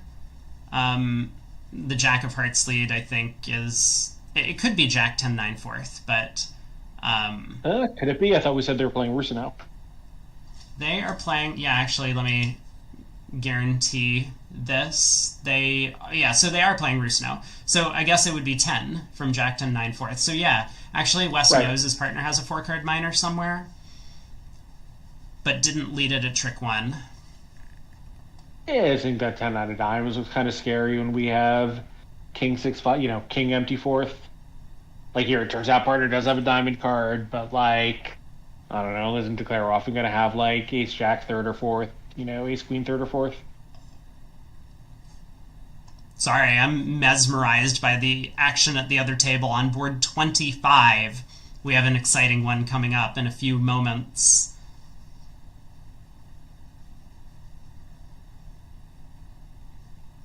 Big potential swing brag. West does find a low club switch. Well done. So Vince has taken another spade finesse. We're going to get another club return, I have to imagine, from Wold. his partner has hit on to the right switch. So that'll probably stop Declare from taking the. I guess he can still take the Diamond Finesse, right? He'll have his contract made by then. Oh no, not after Cash gets a hearts. Wow. Now the spades are blocked. Spade to the 10, heart to the ace, ace of spades, cash the hearts, and then he would have 9 tricks before taking the Diamond Finesse. And he would probably be able to exit to he wouldn't. to That give only him be 8, a diamond as well. That's true. Yeah. Anyway, good defense by East-West here. Yeah, the spade misguess is going to be a little bit costly in terms of over tricks. Alright, the 10 of spades cashes. Well, now with West pitching the 9 of clubs, it is safe to take the diamond hook. Right. Still going to be 1 imp to Kaplan for making 11 tricks. There's no way that's going to happen here. We hope not. It seems unlikely. This would be an amazing beer, though. Alright, diamond to the queen. So now Declare will cash out. So 10 tricks, 1 imp to Kaplan. We'll see what's going on board 24. But I have already foreshadowed the action on that board 25. Craig was looking for 12. Craig counted it out. And in fact, he looked ahead. He was just like, we got 11 tricks, but no one holds the length in both minors. No squeeze.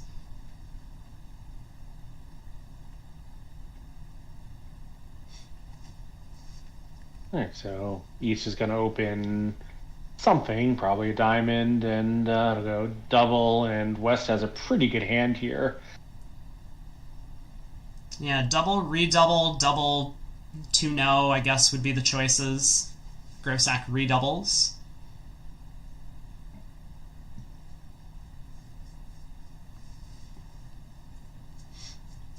Yeah, so this is going to be fine for North-South. They've got this great heart fit, and East-West can't and shouldn't go after it. I think we actually saw Eddie and Adam playing double here is 2 or 3 hearts. So Eddie was basically forced to bid something with the East hand. 2 hearts by Cranyak, 3 diamonds by Adam, and... Oh! 3 hearts by Vince. What a bid. He has 1 high card point, but he knows his partner has something.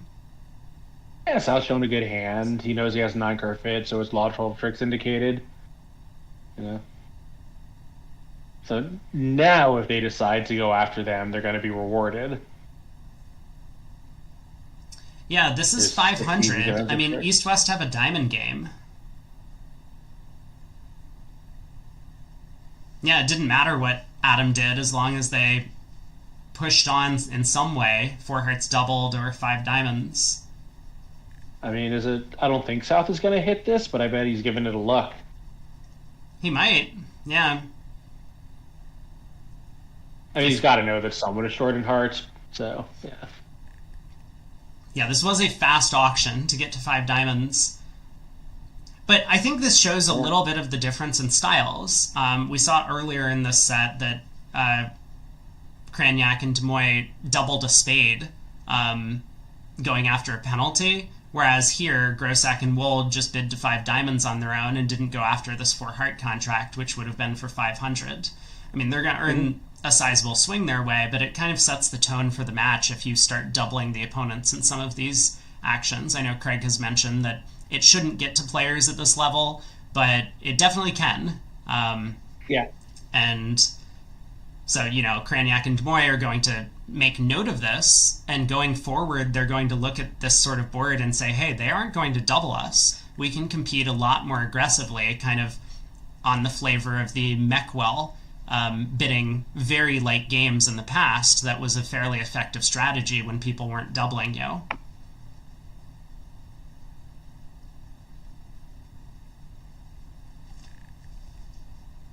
Well, Wold asks about the Club King. 7 imps going the way of Kaplan, and oh boy, this next board is a doozy. Here it comes. So you keep teasing us with it. And here it is. Wow. How did they miss the grand? There was a lot of bidding by North-South in the other room, I'll tell you that. Yeah. So what, right? So Vince opens 2 diamonds. Weak 2 in hearts, or game forcing without hearts. Yeah, and this... Let's see. So... Did South in the other room... So the other room, I assume, was started 2 hearts by North, or was it 3 hearts even? It started 3 hearts in the North. Double, 4 hearts. Or sorry, 3 hearts, 3 no, 4 hearts. 5 no trump by West. And East bid 6 spades.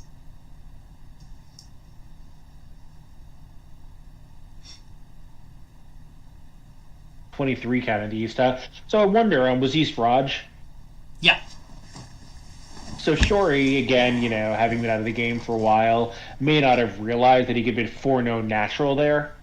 Mm-hmm. To show better than a 3 no trump bid. That's a good point. Yeah, that... I mean, they might play it as minors, right? That's possible. It's possible. I think the default would be a natural, though, I think, even in 2025. Yeah, I think that's a pretty sensible agreement to have. But yeah, I mean, the 3 no trump bid generally shows like a strong no trump range when you overcall over 3 of a major or 3 level preempt is what your partner expects. Obviously, it can be a bit wider ranging than that, but 15 to 17 is kind of like not 15 to 17 with no tricks, but like 15 to 17 with king, queen, jack, 5th of a minor or something like that is kind of what your partner's playing you for. So when you have all of these values, what did you count it up to? 23? That looks right. 23. You probably have to do something else, and so you could start with double, planning to bid no trump, or you could bid 4 no trump natural or something like that with the East hand. Yeah. I mean, I think if you want to have as many ranges as possible, you can play overcall as like 16 to 18 or 15 with the promising trick source like you're talking about, double then no trump, and obviously the lower their opening is, the more attractive this plan will be. Double then no trump is your like 2 no rebid range, up through about a 2 no opening, like your 19 to 21s. But at some point your hand is better than that, and to me that's the 4 no bid. So sure. Well, Wold is just going to bid 7 no trump over this. I mean, no, he'll probably bid 7 spades at some point. He might respond to key cards, but... Yeah, I mean, for the moment, he's just going to play it straight, right? His partner asks him a question, he's going to answer? I mean, maybe. Like, how can your partner not have the ace of spades, ace of clubs, and king of diamonds? You just don't know, right? Partner could have jack, eighth of spades, and some other stuff. Yeah. Maybe not eighth, but like partner could have some like jack seventh, whatever. No, you're right, 7 no. Yeah, I mean, that's. Yeah. Maybe not. This is possible. Maybe West has to have everything missing. Listen, I'm on board with responding to keycard, but like, there's got to be a limit where you're just like, it's time. We have to just play in our Grand Slam, and Eddie found it. So. This is going to be 22-20 for East-West, earning themselves... Yeah, so Kaplan will take the lead, I believe, for the first time in the match. Yeah, 13 imp swing going the way of Kaplan here. Missed a Grand Slam at the other table. So Kaplan will be up by 3. Kaplan was in the lead until... No, wait, am I reading this wrong? I think Shori picked up 8 imps on the first board, and we're in the lead throughout the most of the first set. I was. Yeah, I was having. I feel like I'm a little turned around reading how they're listing the scores here, but yeah, Shori's been the lead the entire time. 13 imps. Nice auction by East-West. North-South did not come up with the hyper-aggressive preempts from the other room, but oh boy. Oh my god. Well, Well, I did not see this one Why? coming. I'm sorry. I was so transfixed on board 25 that I wasn't paying attention to board 26. And we might see another big swing. Yeah, this is, sure, he has played very well when we've seen him this week, but not on this board. He opened 4 diamonds, and I think if you do that, you deserve to go plus 190. Yeah, that's a tough one. I mean, when you just have an opening bid, you make the opening bid. 13 I mean, count five diamonds wouldn't be my choice, but, 5 diamonds is fine. 4 diamonds is not. It's the worst of both worlds. It avoids 3-0 trump when you have a hand like this, but it also avoids anything higher. Right. Yes. Yeah, that's kind of the main problem with these types of hands, is that it's not just that if partner has some stuff, you might be making a slam. Your partner doesn't need much for 5 diamonds to just be making. Yeah. Yeah, what I would say, don't decide you know what the hand is. Bidding 4 diamonds is really deciding you know what the hand is. Deciding 3-0 isn't playable, but your hand isn't good enough to play 5 diamonds. You're a first seed, you don't know any of these things.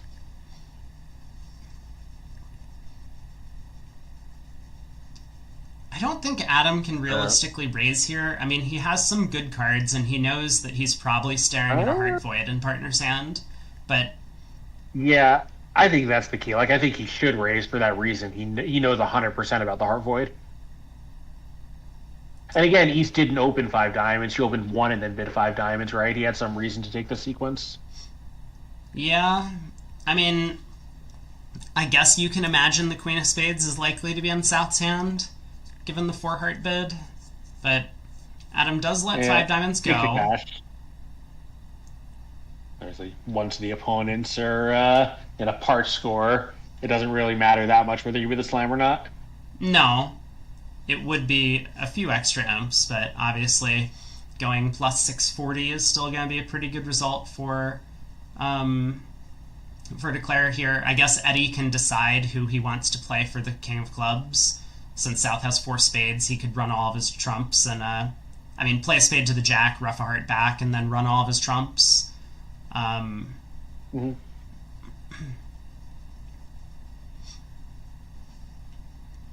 Yeah, this match has turned around quickly. That's what happens in imps.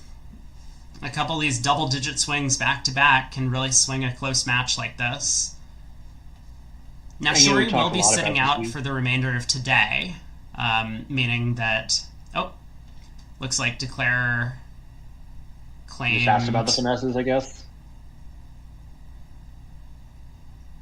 I mean, he might have called out for this squeeze and said, I'm playing South for the Club King, which would be reasonable.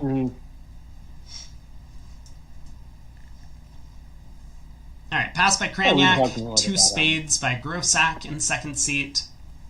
Nice. So probably North doubles, but I think 2-0 is also possible. Yeah, double seems somewhat stand out with the 4-card hearts and the short spades.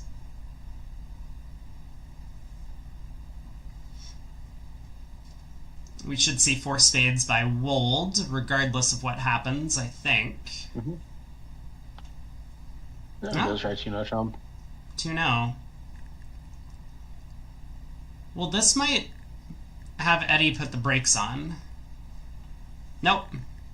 I take it all back. Eddie says no brakes, all action. We're going to rough some diamonds in my hand, and you're going to take 10 tricks, partner. Yeah, it obviously improves the King of Hearts. So there is that. There's some work to do here, especially, well, I guess I was going to say if they can get trumps going, but I guess South has no entry, so that's not going to be possible. No, the other table did bid and make 4 spades, so... Let's see if Declare can manage the same here. Queen of diamonds to the ace, and what's Declare's plan is the real question. Yeah. You would like to lead a heart up to the king, but you can't. Adam Kaplan agreed with our suggestion of doubling. Kaplan doubled, 2 spades, double, 4 spades. Yeah, I think these are the 2 options. And you can win, play 3 rounds of clubs, roughing middle. North can overruff it, but then we can only lose 2 trump tricks, and he's a little bit end played. If he pitches, now we can lead a heart up. I mean, maybe that is the line of play. That's, of course, a relatively scary line of play because North is somewhat likely to hold, ace queen third or ace jack third of spades on an auction like this.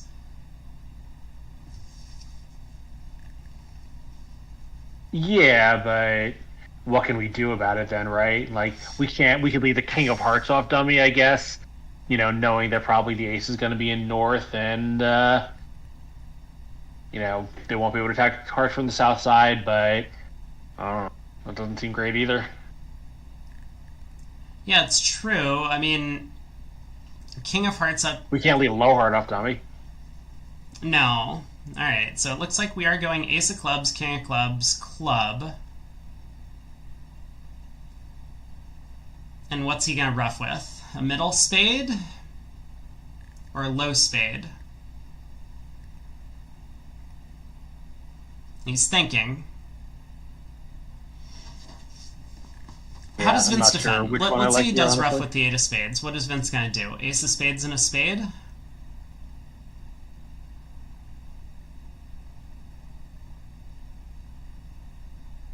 You then just win the king of spades, lead a heart. North doesn't have a third trump to play. Yeah, so North wins and has to play something red. Whichever it is going to be okay for us, right? Yeah, you just make it from there. So if he roughs with the 8 of spades, he's going to make this. I want to look at what Gavin did. Oh my god! Every time I turn to the other room, something insane is happening. Okay, well, the very next board,